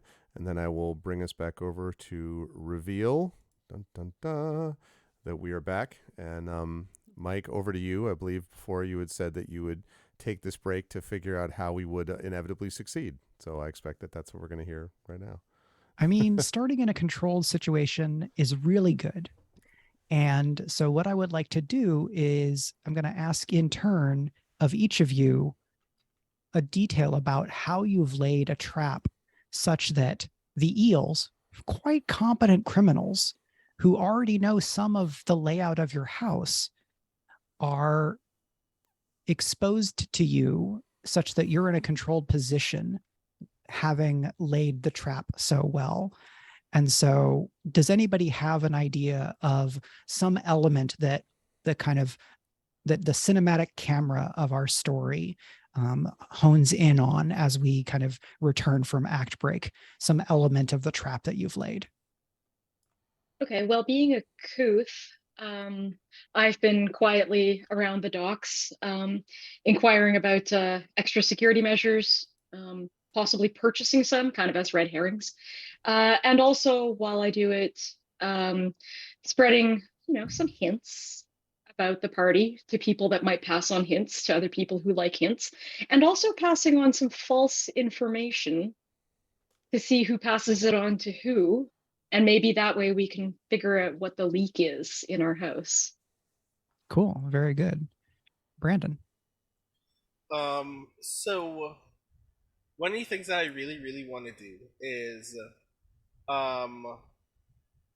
so this party is much smaller than the last one, but still, because it's a house party, remarkably big regardless. And many of the folks who have already arrived are either very swiftly on the path to getting drunk or are very drunk. And like in the camera framing of this scene, we kind of focus on one guy who's very obviously like swaying, like totally drunk, obviously not in control of his faculties.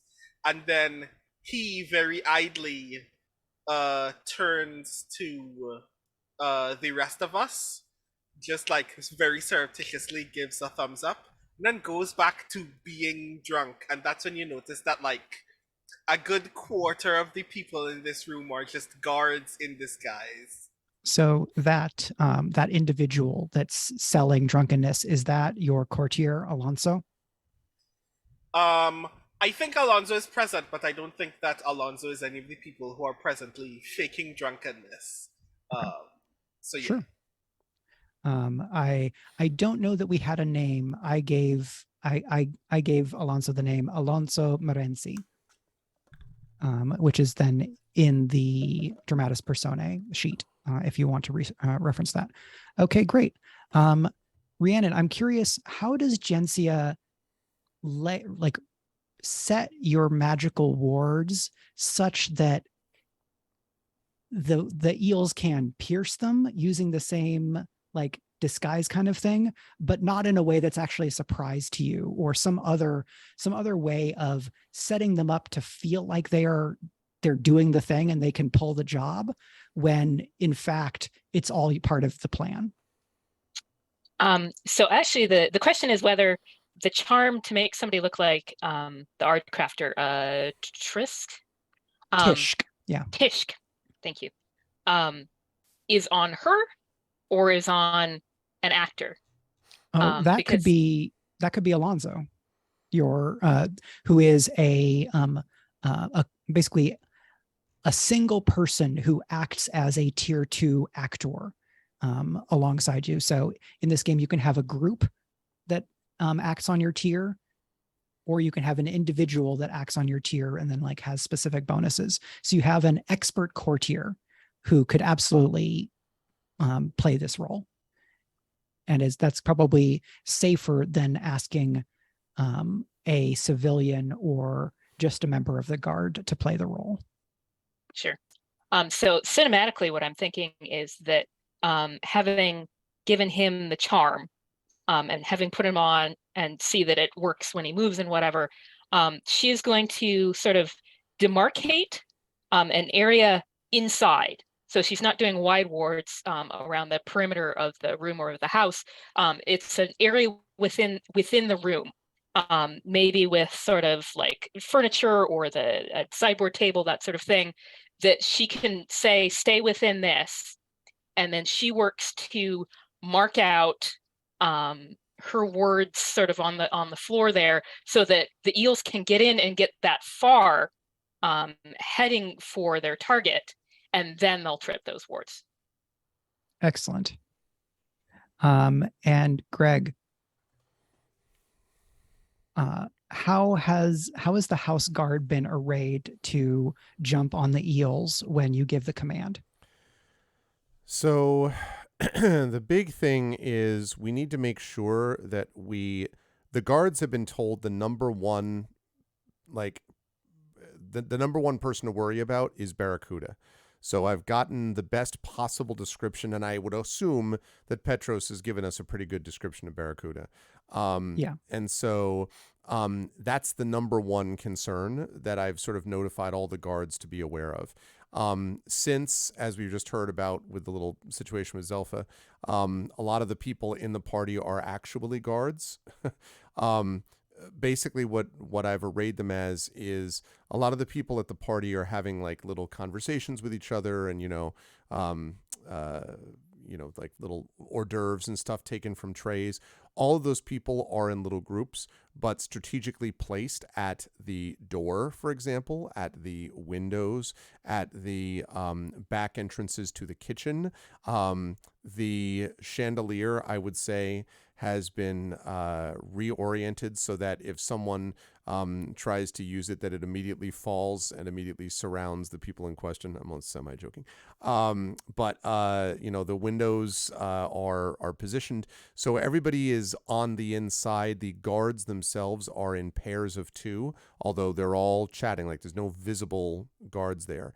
Except there is one important thing, which is that Lutrus said that he went and got some security stuff, like possibly as red herrings. So I like the idea that there is one essentially... I'm trying to think of a term that would be I'm thinking detection device, but that's obviously not appropriate for the time period, roughly speaking, the genre. But like something that is sort of like flamboyant and flashy and looks very expensive and like filled with multiple like crystals that clearly look as if they might be scrying crystals and stuff like that, and all of this stuff. And what I would like is for that thing, whatever it is that we got that I've just described, to be placed behind Gensia's wards, such that anyone who wants to go to deactivate it is going to walk right through Gensia's wards to get to it. Great. So the guards are placed there. That's placed there. Their goal is to get to Barracuda number 1. And then Petros, last point, Petros, I would like to have near Lutrus somehow, so that Petros can be like, that's him type of thing when Barracuda walks through the door. And also, just in case Barracuda notices that Petros is now dressed in house livery, possibly, and has clearly switched sides and comes to kill him. Well, yeah, I mean, I didn't know whether we wanted Petros in the shadows or whether we wanted him up in House Vorster's, like... Can we put masks on everybody? I don't know. We just put him on top of the crystal detecting device. Put him on top of the crystal everything thing. that everybody ever wants. Like we just put him in one spot. Like here, we put a chair on here for you. Yeah. A bunch of "you suck" eel sign on top of it. Everything. And Premee, I think you can put Petros on your contact sheet. Okay. I will do that. At some point, he might end up as a colleague or part of a cohort, but I think for now it makes sense to have him as an extra contact. So that's we'll keep him around. Okay. So who is there to stop Barracuda when he goes to shiv Petros? Personally. Well. Me, I should hope, because I'm his sponsor. Okay. Yeah. I mean, he has a guard on him as well.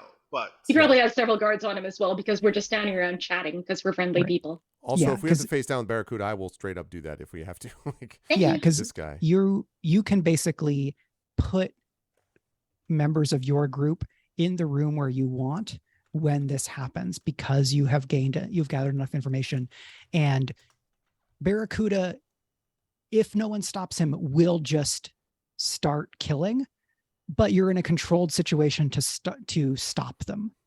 Yeah. And so Barracuda is probably 6'2", light brown hair, like a really sharp nose that's been broken once.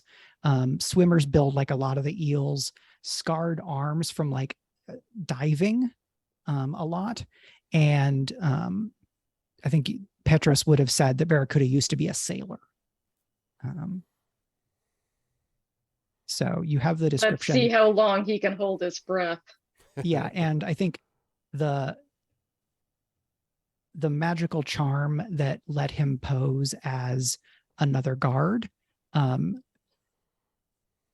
as far as Barracuda is concerned, it worked, but you had the time to basically be able to undo whatever it is. So you're not surprised.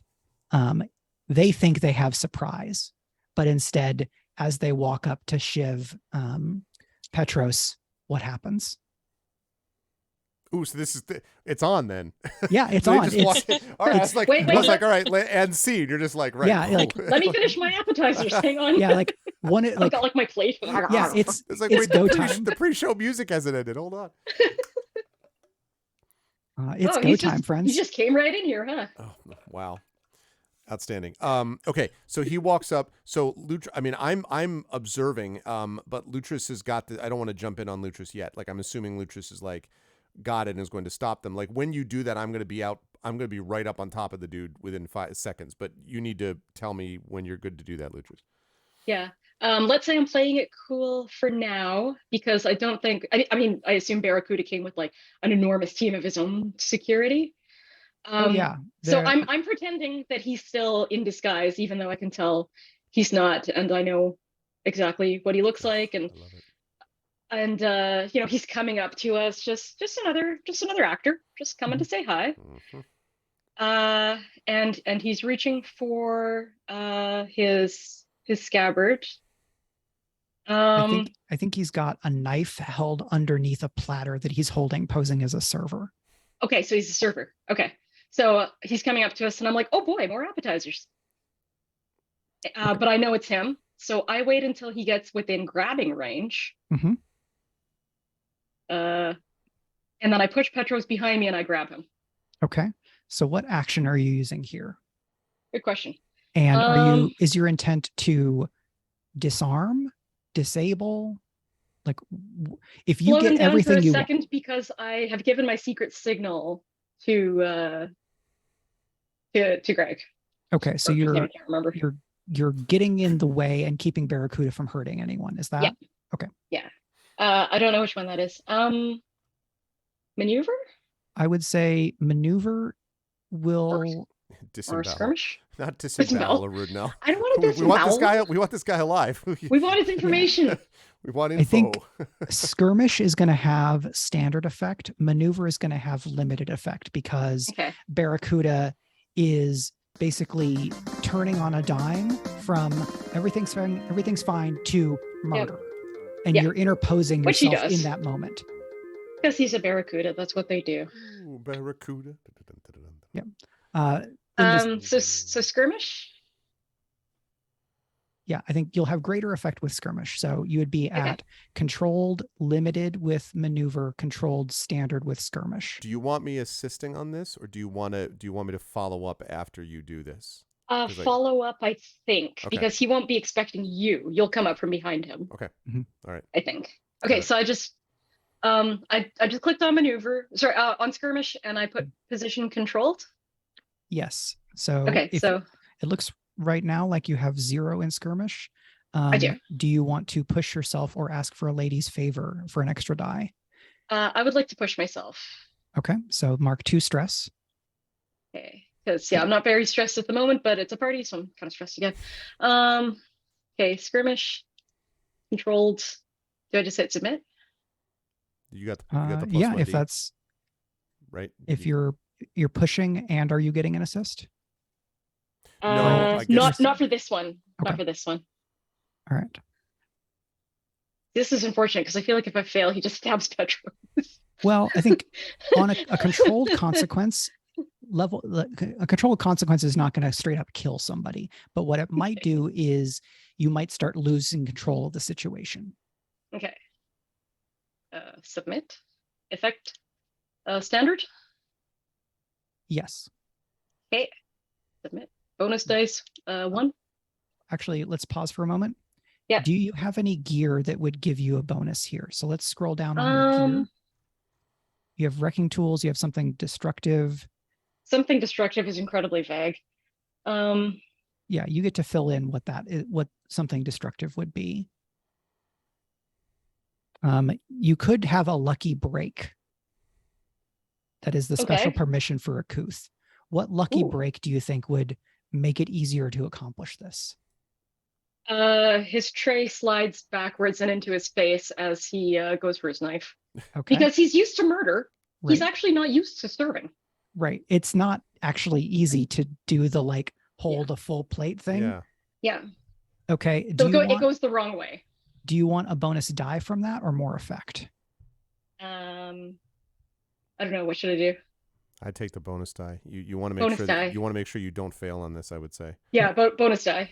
Okay, so tick that lucky break box and take plus 1d. Okay. Where's lucky break? Special permissions just under load. You all should also select what load you're at. I'm going to guess that there we go. Anybody who is appearing as a normal party goer is probably discreet. Yeah. If you are appearing as like a guard, you might be loaded. I mean, I would be well, I guess I'm not visible until I want to be, because I was going to say I'm not really hiding as a guard. I was at the party as a Bravo because that's my deal. Right. Like, so I think it would probably raise suspicion if I wasn't there in a way, right? Like, yeah, I think you being loaded probably does not impair the plan. Okay. I don't know about anybody else. Okay, so okay, yeah. Sorry, I clicked away from my thing. Okay, sorry, position. So controlled, standard. Controlled, standard. 2 bonus dice. 2 bonus dice. Okay, submit. 4 and a 4. Okay. Okay. Could be worse. Absolutely could be worse. So on a when you get a mixed result on controlled, you can push to risky and re-roll if you want, or you can accept a controlled consequence. Oh, because it did work, right? It's just a consequence. Yeah, it did work. It did work. Okay, let's go with that that. then. No, I mean, it's your call, obviously. That's no, it worked enough, and we're a team, so hopefully the next action will roll higher. If I screw up, I'm like, all right. Oh, if I screw up, now I'm covered in like I'm bits a doofus, of smoked salmon. Then you can stuff. all blame me, the doofus. That's how that works. Yeah. Yep. So on a 4, you do it. So you kind of interpose yourself, you grab the knife and disarm it. Barracuda scrambles back and pulls out. You know how there's like the big hook, like a meat hook almost, that you would use in like a butcher shop? Like I should have grabbed both hands then. Big metal hook and then like a wooden handle. So Barracuda has one of those. How did you get a meat hook in? Anyways. But the consequence is that you're going to be in a risky situation because there's an explosion at the door. So door. Okay. You know, it's a door that goes outside, and you hear a lot of footsteps outside. Like someone gave the signal and a bunch of people running. Okay. Well, I think the important thing is to not panic. Right. So, I mean, I think at that point I'd give the signal to the guards, like, you know, let's go. They know the drill. At the same time that I'm walking forward, when I see the hook, sword is drawn, and I'm going to block the hook. In fact, I want that hook disarmed to next Wednesday and grab the guys. So basically, and grab his arm is basically the other arm. That's what I'd like to do. That's what I'd like to do. So because you're in a risky situation, you don't you basically don't get the drop on Barracuda. Right. And so they pull out the hook, and when they see you coming, they reach into a jacket and throw something at you. And this is the one boss move I'm going to pull on you. I'm going to inflict the level 2 consequence pinned. Where basically you're going to get hit with a little bit of magic, which is it's sympathetically an anchor. So you get hit with it and drop to the floor like you've been pulled to the bottom of the ocean with an anchor. But that's a consequence you can resist. Interesting. Yes, I will resist that. Can I get the benefit of my luck charm? That is a small personal charm which can be used to bring a little luck to a situation, like a situation of being dragged to the ground by sympathetic magic? So I don't think that on its own will do a resist. Okay.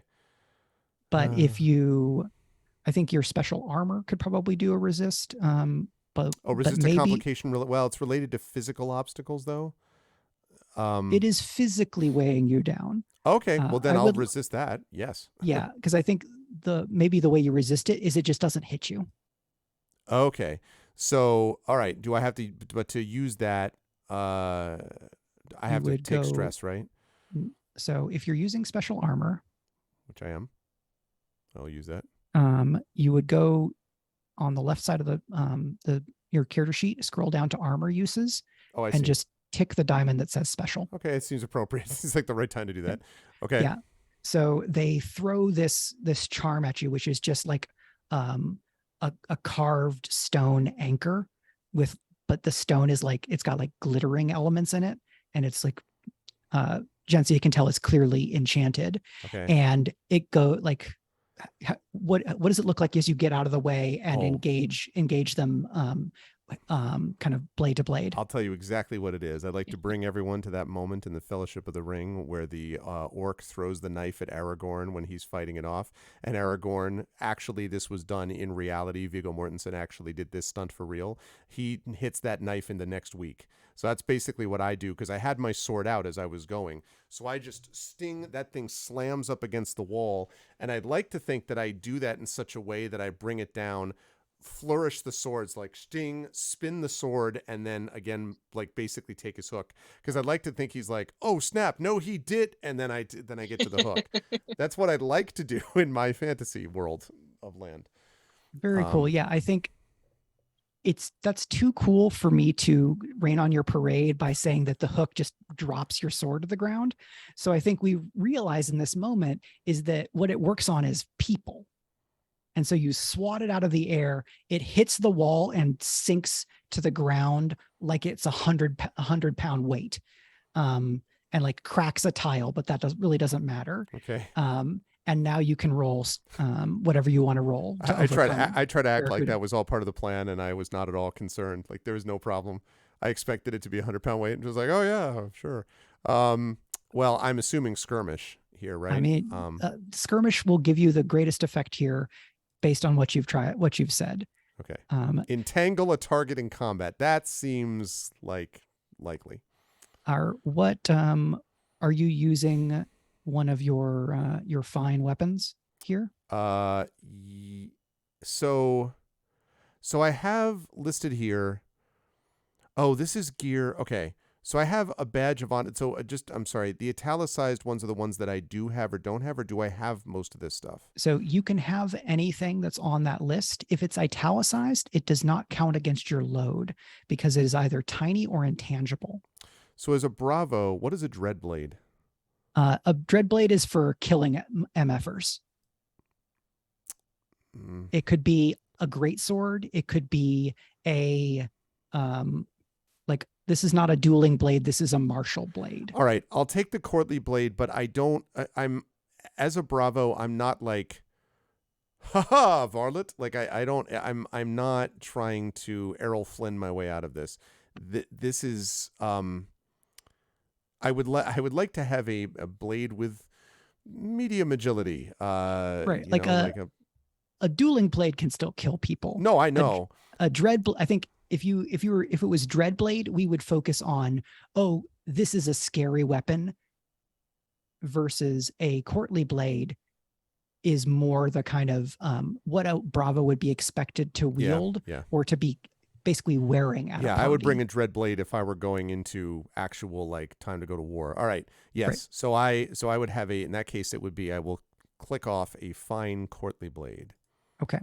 That means that you will be it's still a risky position, but you'll have great effect because the eels are tier 2, you are tier 2, but you have a fine weapon. So that gives you improved quality. Okay. So you will be rolling risky great with skirmish. Risky great with skirmish. Okay. And I'm going to say that Lutrus's roll does set you up, so that can give you either improved position or a bonus die here. No, I'll take the bonus die. Okay. So that's just one bonus die then? I'm trying to Correct. decide if I want to push myself. You know what? I am going to push myself. I don't want this guy to escape. So I will take 2 more stress. Eek. And I will, so that's 2 bonus dice. Hmm. All right, let's go. Yeah, 6 and a 5 and Okay. a 4. So if there were 2 6s, then it would be a crit. But a 6 with great effect means that you do it and there's no consequence. So It was the last die, by the way. So it was that extra die that did that got the 6. Yeah. So you disarm the hook and then 2 more weapons as Barracuda is just like pulling crap out of jackets and boots. And just like no. Just like, yeah, because Barracuda is moving like a hurricane, and is fast, is skilled, but is not me. But you have the edge here. You've got a good enough weapon that it's not going to be, you can block, you can parry, you can bind, several things. So with great effect, you have reduced Barracuda to hand. Right. So he's down to just hand to hand, but I still have my sword, right? Exactly. Does he look like if I point my sword at him and I say, I think you've had enough, unless you've got any more knives you want to pull out of sleeves, my friend. Like, if I do that, does he sound like he's like just like furious beyond belief? Or is he sort of like, this is not good? Like, do I get the impression he's like, this is a bad situation and that he's calculating his way out of it? Or does he just look furious? He looks worried until that door comes smashing in and there's a dozen more eels. At this point, I hope the guards have picked up on my signals and Absolutely. are like on top of this. All right. This is where Zelfa and Gensia do some awesome stuff. Gensia throws 65 fireballs, and right, that's what I assume happens in a row. Yeah. So basically, you have neutralized Barracuda for the moment, but the backup could easily put Barracuda back into play with consequences. Okay. If that's still a roll for me, oh shoot, I can't. Yeah, I already used special armor. Damn it.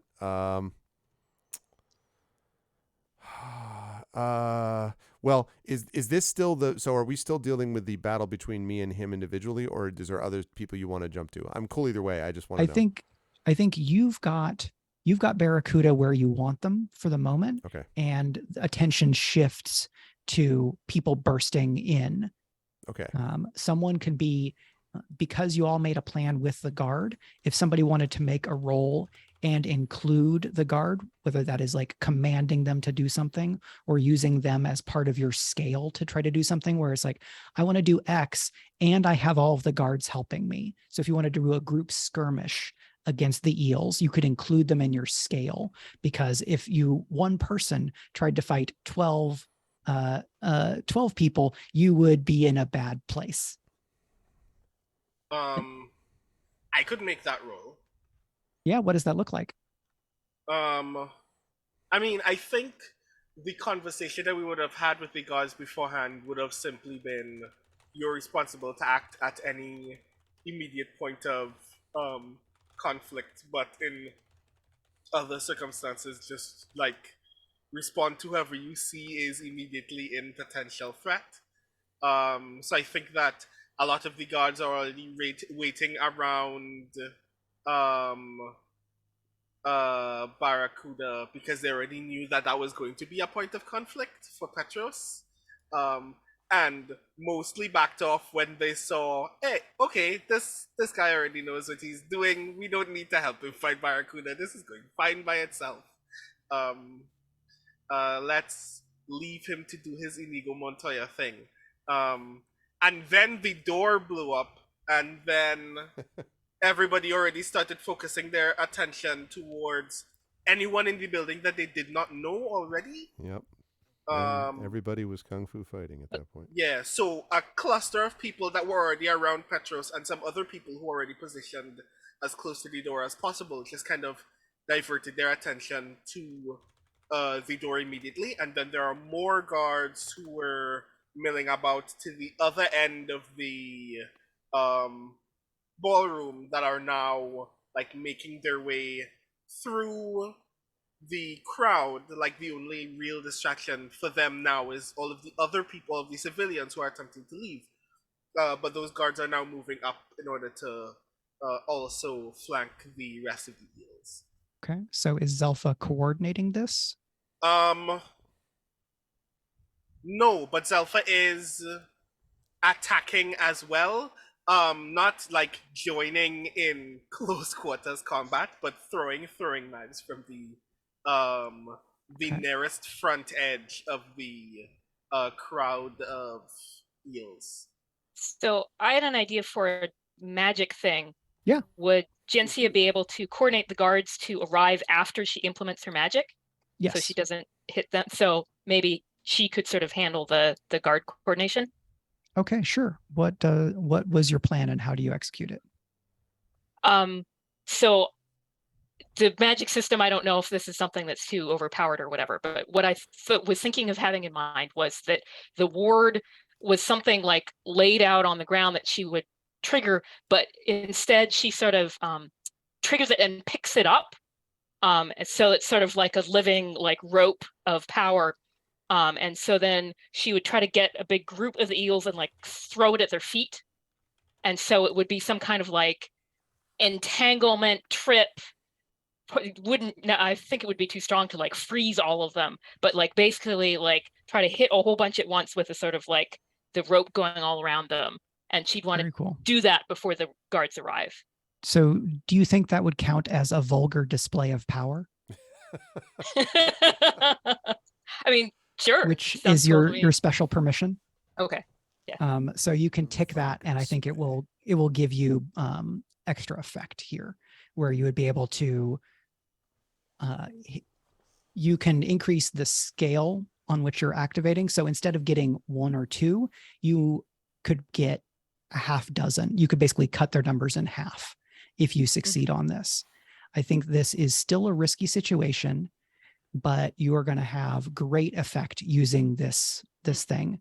Because 1, that sounds very cool. And 2, it doesn't seem overpowered because you're taking magic work that you'd already done that it was about containment and spatiality, and you're reframing it. So is this channel? Yes. Okay. I'm presuming. Yeah. So that's going to be risky, great. And I'm going to push myself. Okay.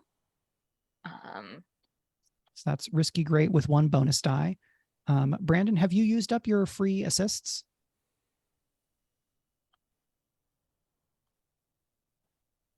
You are muted. Muted, I think. I think I should still have 1 more. Because I don't know that there will be many more rolls after this. Because having already made the plan and arranging the guards, that's absolutely something that could fit as foresight in my mind. And that would let you be more active in this moment versus, because you did a lot of that description, right? So maybe that's already an assist. But right. Of course, it's up to you. Twice per errand, so I still have both of these. Yeah, I definitely want to do the thing. Okay, so you can just use one of those foresight, and that will be an assist for Gensia. And the reason is already described because of the stuff that you did talking about the guard, modified by what Rhiannon said in terms of kind of using the ward first. Okay, yeah, definitely. Great. So two bonus dice. Sounds like it. Okay. Okay. Oh, the dice are not loving you there. Oh, dang it. It looked so cool. So I think what happens here is that one of the eels, like basically you throw the rope and it's doing like cool magic stuff, and it starts to entangle a couple of them. And then one of the eels pulls out a small pair of shears, almost like this shouldn't be able to cut something like this, but it's clearly magic. And they just go down and in a swipe, they cut the rope and break the magic. And that's why it doesn't work. Not because you didn't do a good job, but because they were ready with a counter. But that means that there are still a dozen of them coming in. And so I think we've got, like, there's a fair amount of chaotic fighting happening in the moment. And then I ask, who is going to take the next kind of major beat in addressing this? Is this going to be Lutrus? Are we going to see Zelfa launching some other kind of plan? What do y'all want to do? I have one dot in command. Is that going to help me organize the guards into some kind of defense instead of them just running around in the chaos, and maybe deputize Petros because this is his first real proof of commitment to the house? Absolutely. Command is usually the best action to roll when you're trying to make a group of people do a thing. Okay. So maybe I command the guards near me to split up. Half go to combat the eels that are pouring in and have just snipped the magic, and half go to literally just dogpile Barracuda because we don't want him killed. Okay. And we don't want him getting away. Yeah, I think that's still going to be risky, and you're going to have standard effect because the house guard in numbers are equal to what the eels are fielding all told, because there's Barracuda, there's the dozen at the door, and then there's a few others that the guards that y'all had stationed around were able to start intercepting. And so there's 4 or 5 little fights and then one big fight on top of Karevis and Barracuda. Yeah, I mean, if the guards dogpile him, then I can turn around and help deal with the rest of the eels. But we do have to make sure he's down. Yeah, we do have to make sure he's down. Yeah. Okay. So yeah, that's a I risky don't think I standard can on use command. any of my gear. None of this gear looks useful. unless you somehow pull out just something that's ridiculous. Like a journal. There was that time when I dealt with the other invading force of 12. It was a time that I learned the way to deal with exactly. Would wielding a frightening weapon help you rouse them into action? I don't know how I can wield a frightening weapon without frightening my guards. Do this or else. Yeah. Look at this. Look at it. It sounds like it might not be a targeted frightening weapon. It's true. If the whole room is cowering in fear, nobody's fighting. Oh, yay, it worked. Okay, I'll roll just command then. Okay. Okay. Position risky. Effect standard. Yep. Okay. And bonus dice. I don't know. I've got 3 stress. So I could add, what is it? 2 more stress to get 1 more bonus die? Correct. Alternatively, that's a lot of stress though. Yeah. So I think the lady's favor here is that no matter what, you are going, actually, here's the thing. Okay. The lady's favor is Petros is going to get hurt. Not killed, but hurt. Okay. So that's the price. No matter what the roll is, that will happen if you accept the lady's favor, and you will get a bonus die. So that's separate from a consequence if you roll a consequence. But you can say no, and then Petros is not guaranteed to be hurt. I don't know. He's a kid. He might get hurt anyway. And he's a gangster. He probably gets hurt all the time. I'll take the lady seal. Okay. Okay, so bonus dice is that one? That is one. Okay. Submit. Oh, we needed it too. Okay. Wow. So yeah, with Yay. that bonus die, you get a 6. Woof. So I think one of the eels comes in with a with like a sort of a scimitar type saber, and Petros jumps in to block, but he's blocking with like a pan or something. It's like it's not enough, and the other eel is just bigger. So the other eel blows through Petros's defense and cuts him across the side, and he goes down. It's Oh, not my brave eel. it's not a lethal Former eel. injury, but it's Yeah. substantial. So that's the equivalent of level 2 harm on him. But because you rolled a 6, only the lady's favorite consequence happens. You've coordinated the guards, and half of them are holding back the dozen, but they are outnumbered in this moment. But the other half, because Barracuda was kind of being held at sword point, they do in fact tackle Barracuda to the floor, which then frees up Karevis. And I see Petros go down, and now I turn, and now I am very, very unhappy. So I'm going to walk up to the, not walk, I'm going to stride, actually. I'm going to stride up to is the hook that Barracuda used, it's still on the ground within my reach, yes? One Yes. hopes.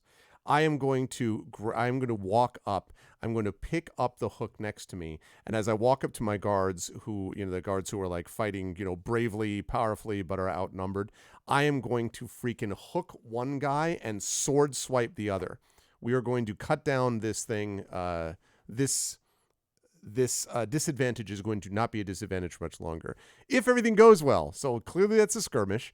Although I guess I would ask, is there a way that in this case I can seize an advantage doing that by observing the situation, this time using gap in the armor?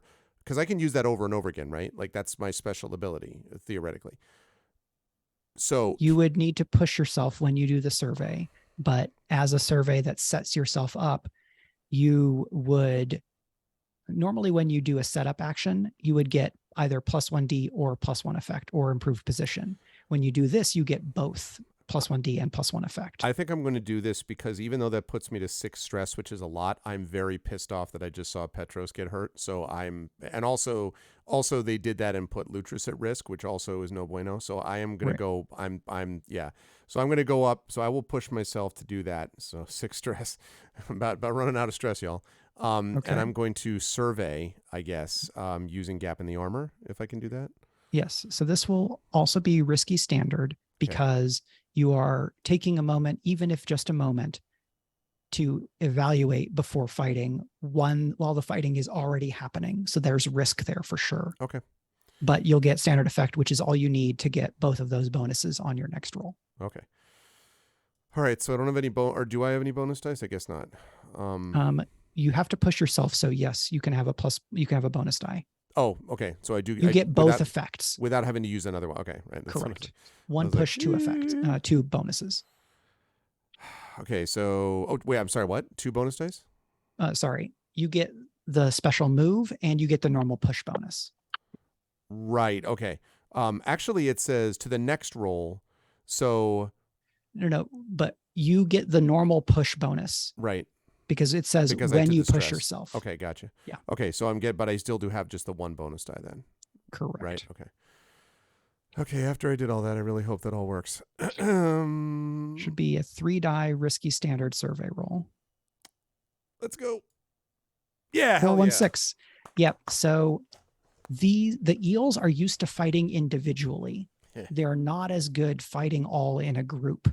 And so it is easier to get them in one another's way, which you could absolutely do to cut down their numbers. Okay. Effective numbers. So then doing the hook sort of sword thing, the skirmish. So that means now I can do skirmish, which gives me what then? So where am I at now then, having succeeded on the survey? Right. So without any bonuses, skirmishing against them, you would be at risky limited because they have scale. You have a good weapon So that puts you up to risky standard. And then you get to apply your bonus. So you'll be at risky great with a bonus die. And that's without anything else. Risky great with a bonus die.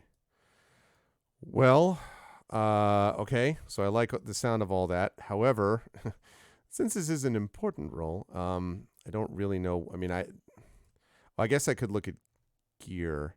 Could this be something where my luck charm does something? Perhaps. He said. Or is there? No, I was gonna say the badge of honor. No, the badge of honor is not going to affect the eels. So I guess the question will be the luck charm, whether the luck charm does anything or not. I think this is okay. Now we define how much does a luck charm help. I think I will allow a luck charm to give you a bonus die. It's up to you. I mean, I'm not trying to, Yeah, I think y'all having more things just means that I have more license to throw extra scary stuff at you. Okay, great. So I've successfully made this, so we'll be in much more danger in the future. Wonderful. Okay. It's not as fun if it's easy to win. All right, so 2 bonus dice then. So I think I already put all this stuff in. Risky, great, 2 bonus dice. Okay. God, well, I got a 4. I got a 4. I got something. God, 3 ones. So on a 4, you occupy a half dozen of them yourself, fouling blades, getting in one another's way, being loud and present, and a bravo of the great houses, who any of these eels that can truly fence would know what it means to go to battle against a bravo. And so it is not just your blade that hits them. It is your presence, and it is the fear of clashing of matching blades against a proper bravo. I hit them with my presence. I love it. All right. And one of them is like overawed, and unluckily for them, literally steps on the foot of another, so that more of them are getting in their way, as we represent the lucky charm helping you in this situation. As you're doing that, I'm like, you cannot win this. And I'm just like slashing left and right. And I'm just like, and the guards are kind of fighting off the rest. You've got a mix of halberds and like side swords against the motley crew of the eels, using all sorts of stuff. Some of the eels have spears. Some of them are like trying to throw nets to entangle people, and others have just like mishmash smaller weapons. But they can't break your line. And so their charge dies, and it just turns into a skirmish. And pretty quickly, the fact that Barracuda is now restrained on the floor means that somebody else in that group does like a whistle, and the eels basically start to peel away. They're engaged.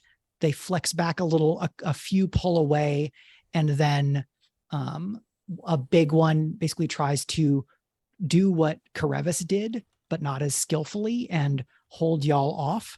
So they want to run away. And the question is, are you going to let them? And I ask Zelfa, did you have a plan for this? And if so, what was the plan? Knife. I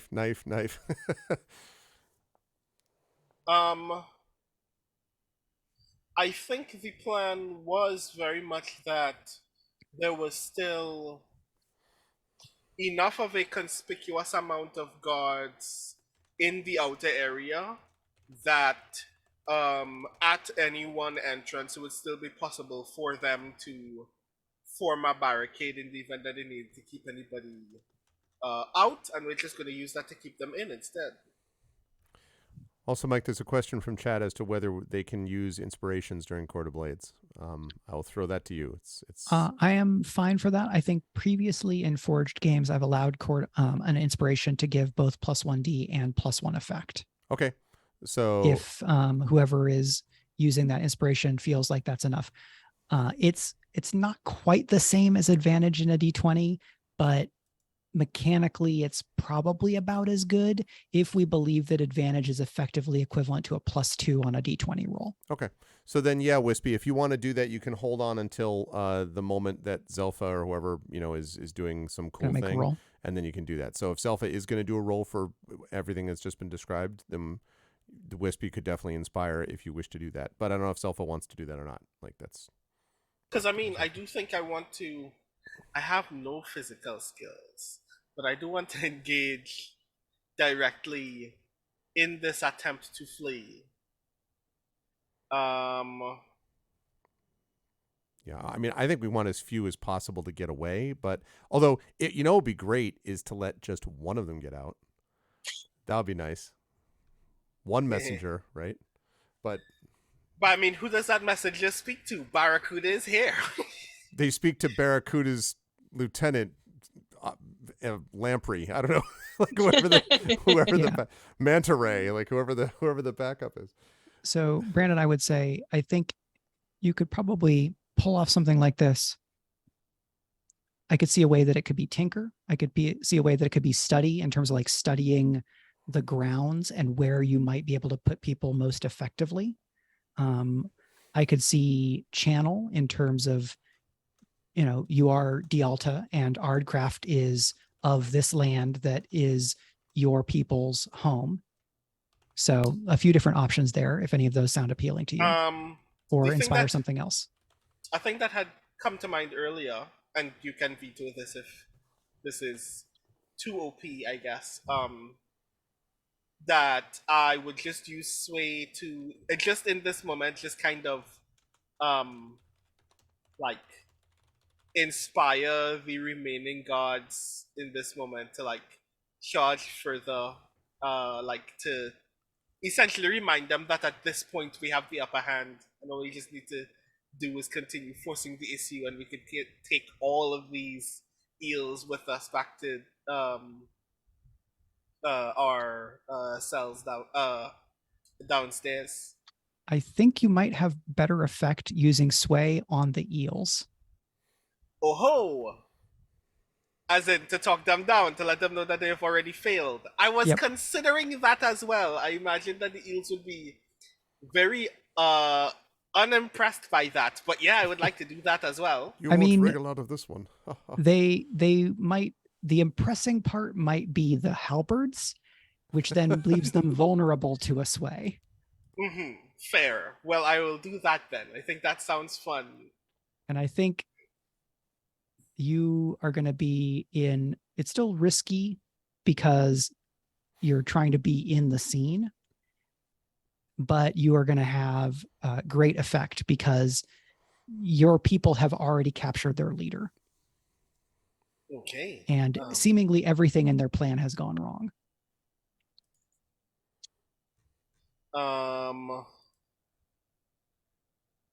And I am going to use my special armor ability as well.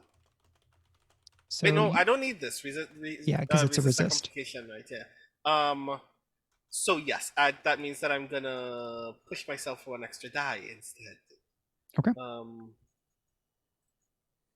So my sway is risky great. Yep. Risky great +1 die. Please a 6. Please a 6. Hey. Okay. Ask and you shall receive. So nice. Is that extra die too? I think there's a little bit more fighting, but one by one, the eels realize that they are encircled and there's really no reason to die today. Mm-hmm. And so you have about 15 prisoners as you've taken basically the entire eels faction hostage. Outstanding. And so whether the eels are still a faction after this errand is probably going to be up to y'all. And that certainly sends a message to the rest of the city that you can keep your house in order. Mm-hmm. I think in response to the initial whistle from the eels, I just kind of maneuver over by where Barracuda is like pressed against the ground. Just lean against the shoulder of one of the nearby guards, and whistle even louder to get their attention. And I, as all of the eels now are facing me, I say, "You've already been caught. Would you rather be skinned as well, or are you done wriggling?" Very nice. And yeah, so that is the thing that basically, to maintain the metaphor, worms into the remains of their morale, and they lay down their weapons. At which point I would say I go over, I make sure that they're there, and I kind of clap a couple of guards on the back, and then I go quickly to Petros to see how he's doing. Yeah, so Petros had like an upside of working for House Vorster is that one of the core ability you get for free is that your people heal faster. That's what we're all about. Now, I think what that represents for Petros is probably like he's getting fed better, and like maybe he can breathe better because he's not living in like moldy environs anymore. Yeah, we have a better benefits program. I think that's clear. Absolutely a better benefits program. So you have probably more evidence that how Sapphire was involved if you can do some more stuff with that, with those shears. But we're not able to give shears. pin this on them with a button, but you've completely taken the eels apart as a faction. Yeah, we have. All right. I'm looking forward to the next time we get a chance to talk to one Mr. Barracuda and find out the details of what is going on with this. What is happening? Yeah, and if you can figure out what the hell happened with your old group there, Yeah. Lutrus, Yeah, no doubt, What happened to your people? Our next session then will be downtime. And in downtime, you can do things like, further interrogations. You'll have the ability to pursue long-term projects where we can kind of abstract a series of actions. You'll be able to relieve stress. You'll be able to try to you can do intrigues, or you can try to discover the plots of other major houses and things like that. And then next time we'll probably also, I will ask you to choose what errand you would like to do as the errand after this one. So we're going to play again in November, and then we'll probably not get to play in December. And whenever we play in January, will be that next errand, because in each season, your coterie can do 3 errands. Okay. But one thing I ask you before we do XP is, coming out of this mission, do you think someone in the house gives you a name? Do you claim a name for yourselves as a coterie?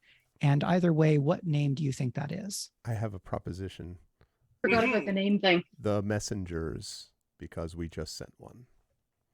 So the Messengers of House Vorster?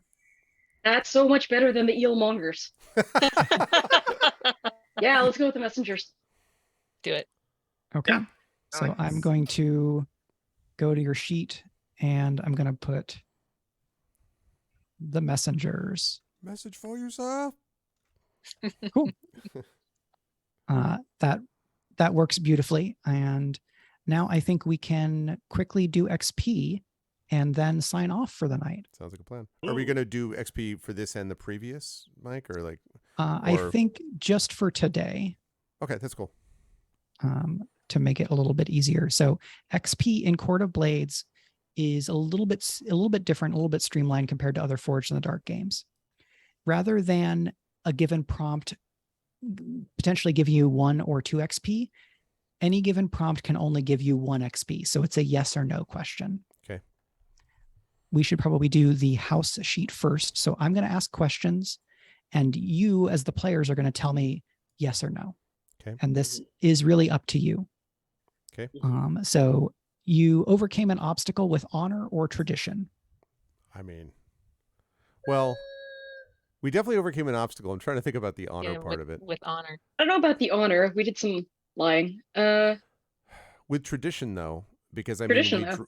and actually our treatment of Petros, because we didn't lie about him, that I think at least goes for tradition. So I mean, it depends. Like, did we overcome the obstacle with the eels the second time around with honor? Not exactly, but we certainly did it with tradition, I think, relating to Petros. But Yeah, because And the first time around, and we could have just killed any of them or including handed them over to the Petros. watch. Yeah, Including Petros.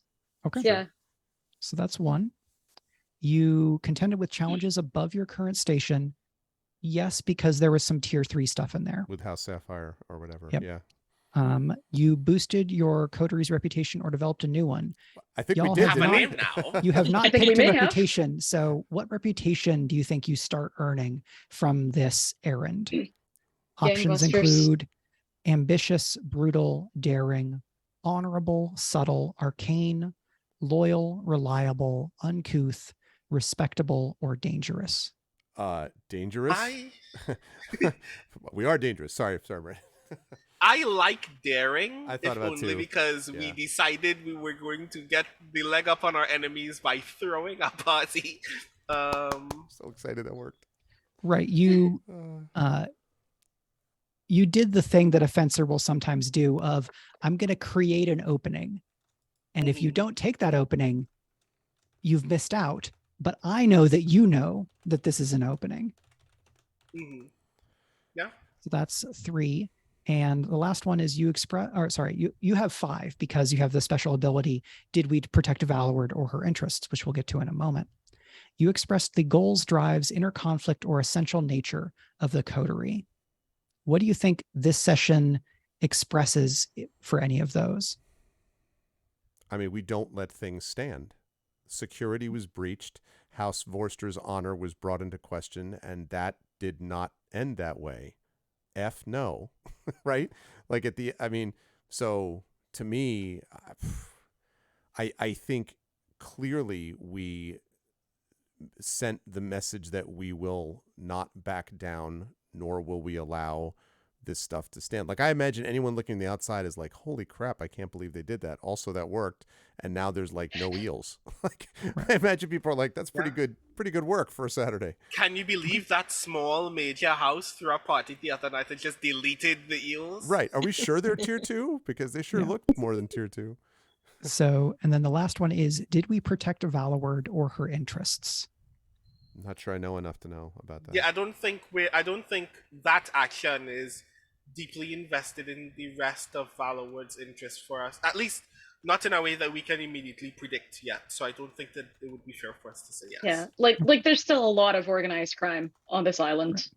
Right. Yep. So that is 4 XP. The coterie XP track is 10. So that's already a good chunk from one session. Good start. And then going to the individual character sheets, everybody has a playbook specific XP prompt. So we can kind of go around. It's probably easier to do one character at a time, has been my experience.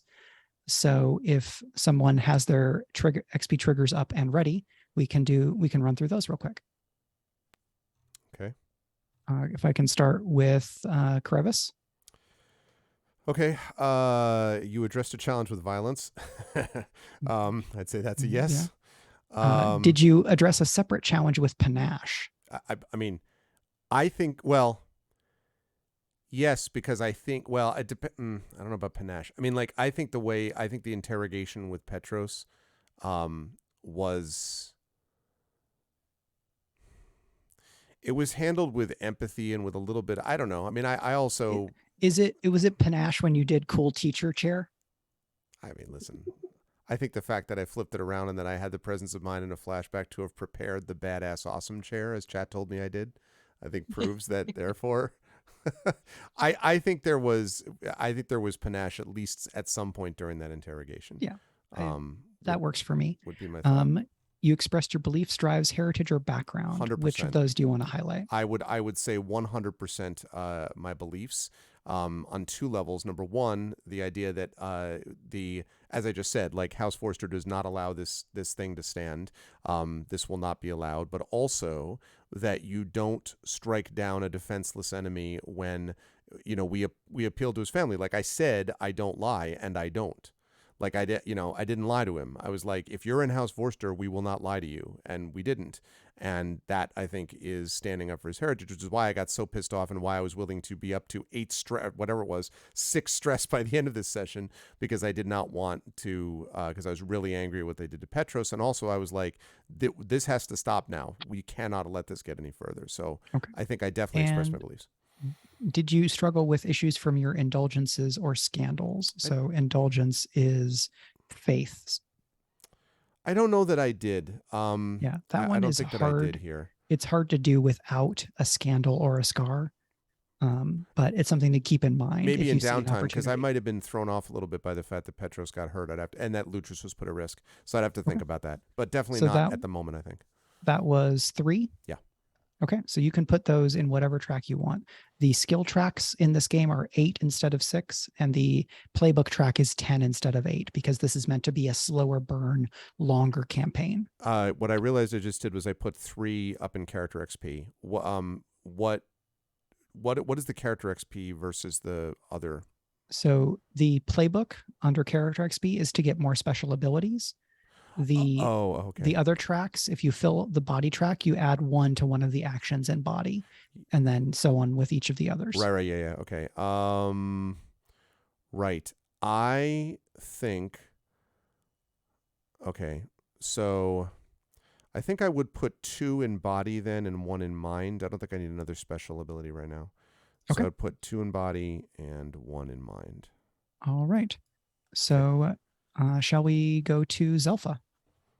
And that track has to, I'm sorry, Mike, you said that track has to go to 8 and then you can add a dot? Correct. Is that the way that goes? Okay. Basically, when a track fills, you get the thing. Gotcha. Cool. Okay. So for Zelfa, you addressed a challenge with expertise. Does my knowledge of magic and magic history of the island count? Sounds good to me. Okay. Address a challenge with calculation. Definitely. Recruiting all of the guards to be drunk at the very least. Yeah. Okay. And you express, that's strange. You expressed your beliefs drives heritage or background. That's not here, so I'm just going to add it. I don't know why it's not there. Yes, definitely. My D'Alton heritage has been a big deal the entire time.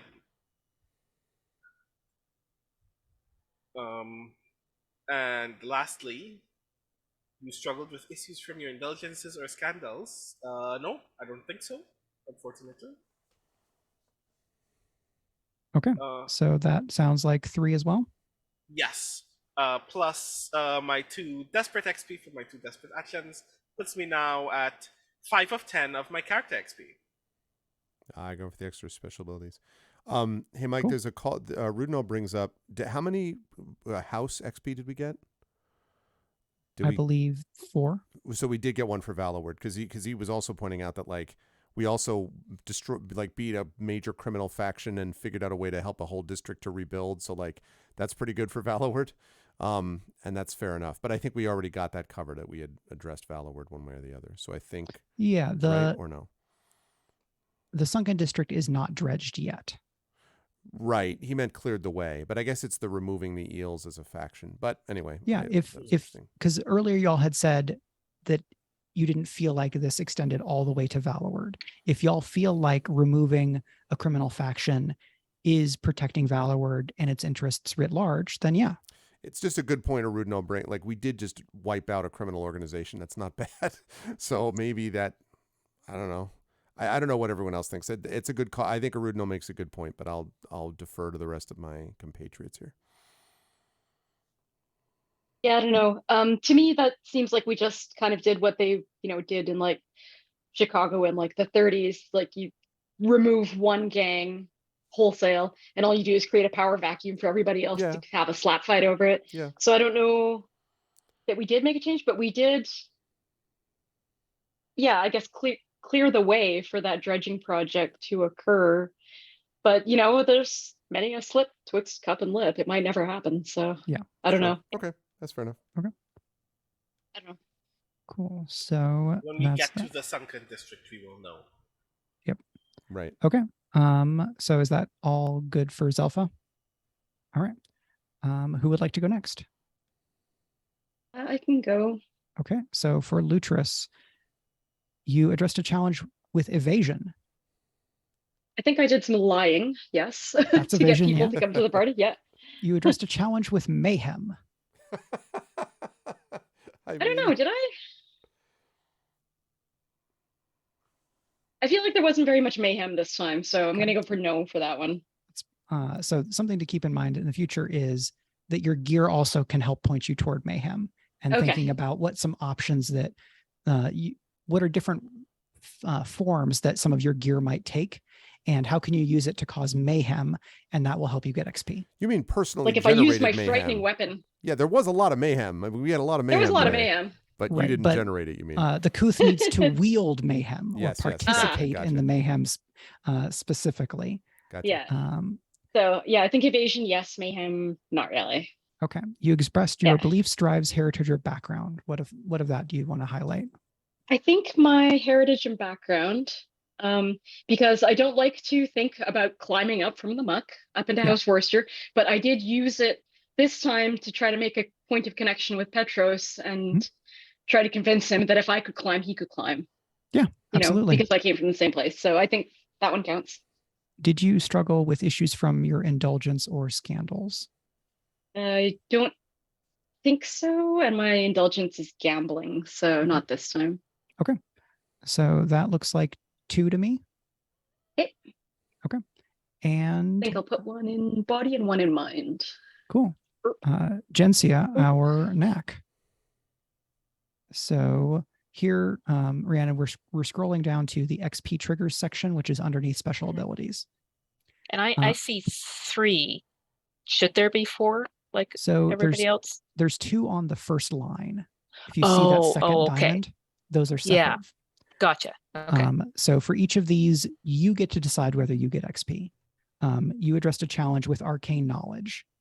Yeah. I would say so. Sure did. So the second one is you addressed a challenge with arcane knowledge and or power. So what could you give us a moment that you did knowledge and then a moment you did power? I would say the knowledge is looking at the charms and figuring out how long they took to make and what kind of level a person had to make them. And then the power is using the ward. Even if it didn't work, using that. I was like, that's got to be there somewhere. It addressed a challenge is not overcome a challenge. And so therefore, when you try to do cool things, you're getting the XP for that, not for the dice coming up the way you want. You expressed your beliefs, drives, heritage, or background. So I would say drives in terms of the focus on magic and when can it be used, when can she find more of it, that kind of thing. I felt like that was driving her. Yeah, and I felt like there was a little bit of wanting to prove her worth and her place. Yeah. Great. And the last one is you struggle with issues from indulgences or scandals. So I would say no. Yeah, I don't know. I think there's a way in which a focus on weird could have shown up, but I don't know that it did in this case. Okay, so that would mean 3 XP for Gensia, and basically you can divide that up however you want into the character XP track, the body track, the mind track, and the spirit track. I mean, I think I'll just go spirit. Why not? Sure, yeah. Okay, so that is XP for the group. There is a little bit of how much influence did you get? How much exposure did you get? That kind of stuff. I think I will do afterward and let everybody know in the Discord, and then I'll update the sheet from there. So I think we are going to move into our outros. Before we do that, I want to say thank you so much to everybody who has joined us this evening, and thank you to folks who are watching on video on demand later on. I want to say thank you again to Sanguine Haze for providing the very cool Valor Isle map that we're using. And thank you to Rhiannon for joining us as a guest star in this session. Our next session is scheduled for November the 11th, which should also be a Friday. And we at Speculate are very close to being able to announce a special thing, but we want to get it tied up with a bow before we do that so that we have everything set. So stay tuned on Speculate SF on Twitter or to patreon.com/speculate in the public Patreon feed, where we will announce that. And this Sunday is the next episode of Girl by Moonlight Fractal Spire, which Brandon can say a little bit more about if they wish. And we will do our outros, and I'm going to go back to the very beginning, and I'm going to copy that order again at the bottom because we've been chatting in the Zoom since then. Okay. I've been super enjoying the Zoom chat. It is fun. Tonight's the night when Greg and I are passing around our single brain cell. It's like we couldn't agree on who got the brain cell for the weekend. So anyway, yeah. Thanks everyone for playing, and Mike for being the most wonderful dancing master. Yeah, Premee Mohamed. You can find me on Twitter at Premeesaurus, on my website at premeemohamed.com. I think next thing I have coming out is my short story collection in spring 2023 from Undertow Publications. Pretty excited about that. And things to plug. I would love if people supported Neon Hemlock Press, a small press that published this, my Nebula award-winning novella, which also coincidentally contains a drowned city and a party thrown on false premises to attempt to trap someone involved in organized crime. Not really sure how that happened, but thanks all. Rhiannon Held. So you can find me on Twitter at Rhiannon Held. On my other stream, the Dungeon Scrawlers, we play on Wednesdays. We're between plot right now, but we're doing a bunch of different interesting stuff. And then check out my books, the Silver series under Rhiannon Held, and then the Amsterdam Institute series of space opera novellas under RZ Held. Hello again, everyone. It is me, once more, Brandon O'Brien, a poet, writer, game designer, 1/3 of the Speculate team. As Mike mentioned, this coming Sunday, we will be back with Girl by Moonlight Fractal Spire. So if you're into more terrible magical girl shenanigans, please join us for that. I've been very excited to do more of that campaign, and I'm very much looking forward to us getting closer to discovering some of the weird things that are happening in Cloud Harbor. I would also like to mention I wrote a book. It's called Can You Sign My Tentacle? It has recently won an Elgin Award. Award-winning book, yeah. And I would like to take this moment not only to remind you that if you have not read Can You Sign My Tentacle, you can do that, but in the same vein as Premee, to let you know that you should support Interstellar Flight Press. Not only because one book won the Elgin, but another one also won the Elgin as well. Amelia and Gorman's Field Guide to Invasive Species won the Chapbook Award at as well. So if you want to get 2 award-winning poetry collections, you can do that from the same press in the same year, and that's really cool. So please definitely support Interstellar Flight Press as well. So yeah, that's me. All right, and I am Gregory Wilson, Arvin Elleron on this channel, and I was the Bravo tonight. This was a lot of fun. I really enjoyed it as always. And thank you also, Rhiannon, for coming in and just immediately settling right in. And that was great to see. So thank you. As has been previously mentioned, co-host with Brandon and Mike of Speculate. We got a little bit more support tonight, so that's great. But if you want to see more, please do support our Patreon because it allows us to bring you more cool shows like this. And if you like what you saw, please continue to support this channel as well, because we do a lot of this sort of tabletop stuff on the channel and various role-playing games and things like that. We are going to have an event we're going to be talking about, which I at least think we're at liberty to say there's going to be something happening in November with Speculate. You will not want to miss it, and there may be some people in chat who know what I'm talking about. I also write books and short stories. Gray Shade is my latest, which came out in May. That is available if you type in !Gray Shade Shade in the chat. You can go over and order that, and also pre-order copies of the sequels, Renegade, which will be out next year, Heretic, which will be the year after that, finishing up the Grey Assassin trilogy, and an audiobook from Trent Sparks of Grey Shade, and the TTRPG being made from Alligator Alley Entertainment, designed by that person right over there, Brendan O'Brien. And so you will definitely want to make sure that you are here for all of that. Otherwise, it has been a lovely experience. As always, it's lots of fun. And yes, kudos to Mike for wonderful work as always as dancing master. And speaking of Mike, over to Mike. All right. Thank you all. I am Michael R. Underwood, Mike everywhere except my byline. I have been your humble dancing master with costuming provided by my past self who was in the SCA. I don't know that I'll do this every time, but it was fun to bust it out. I want to say thank you to my lovely players. Thanks again to everybody who's in chat. We were playing Court of Blades by A Couple of Drakes. You can find that at acoupleofdrakes.itch.io/court-of-blades.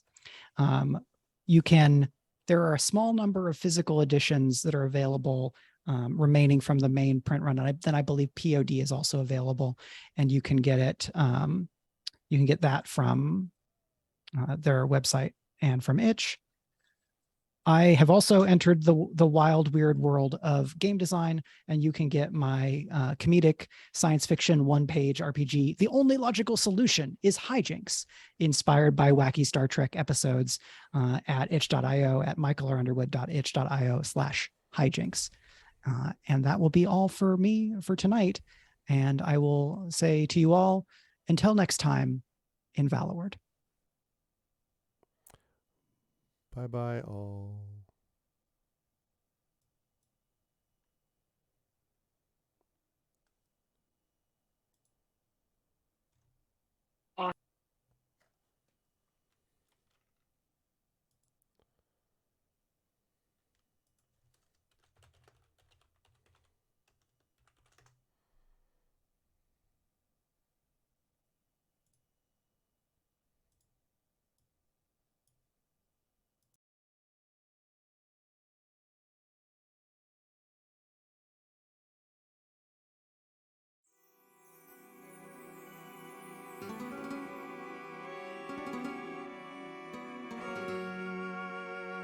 Welcome, dearest retainers, to Court of Blades, and welcome to Valloward, the greatest city in this or any other age.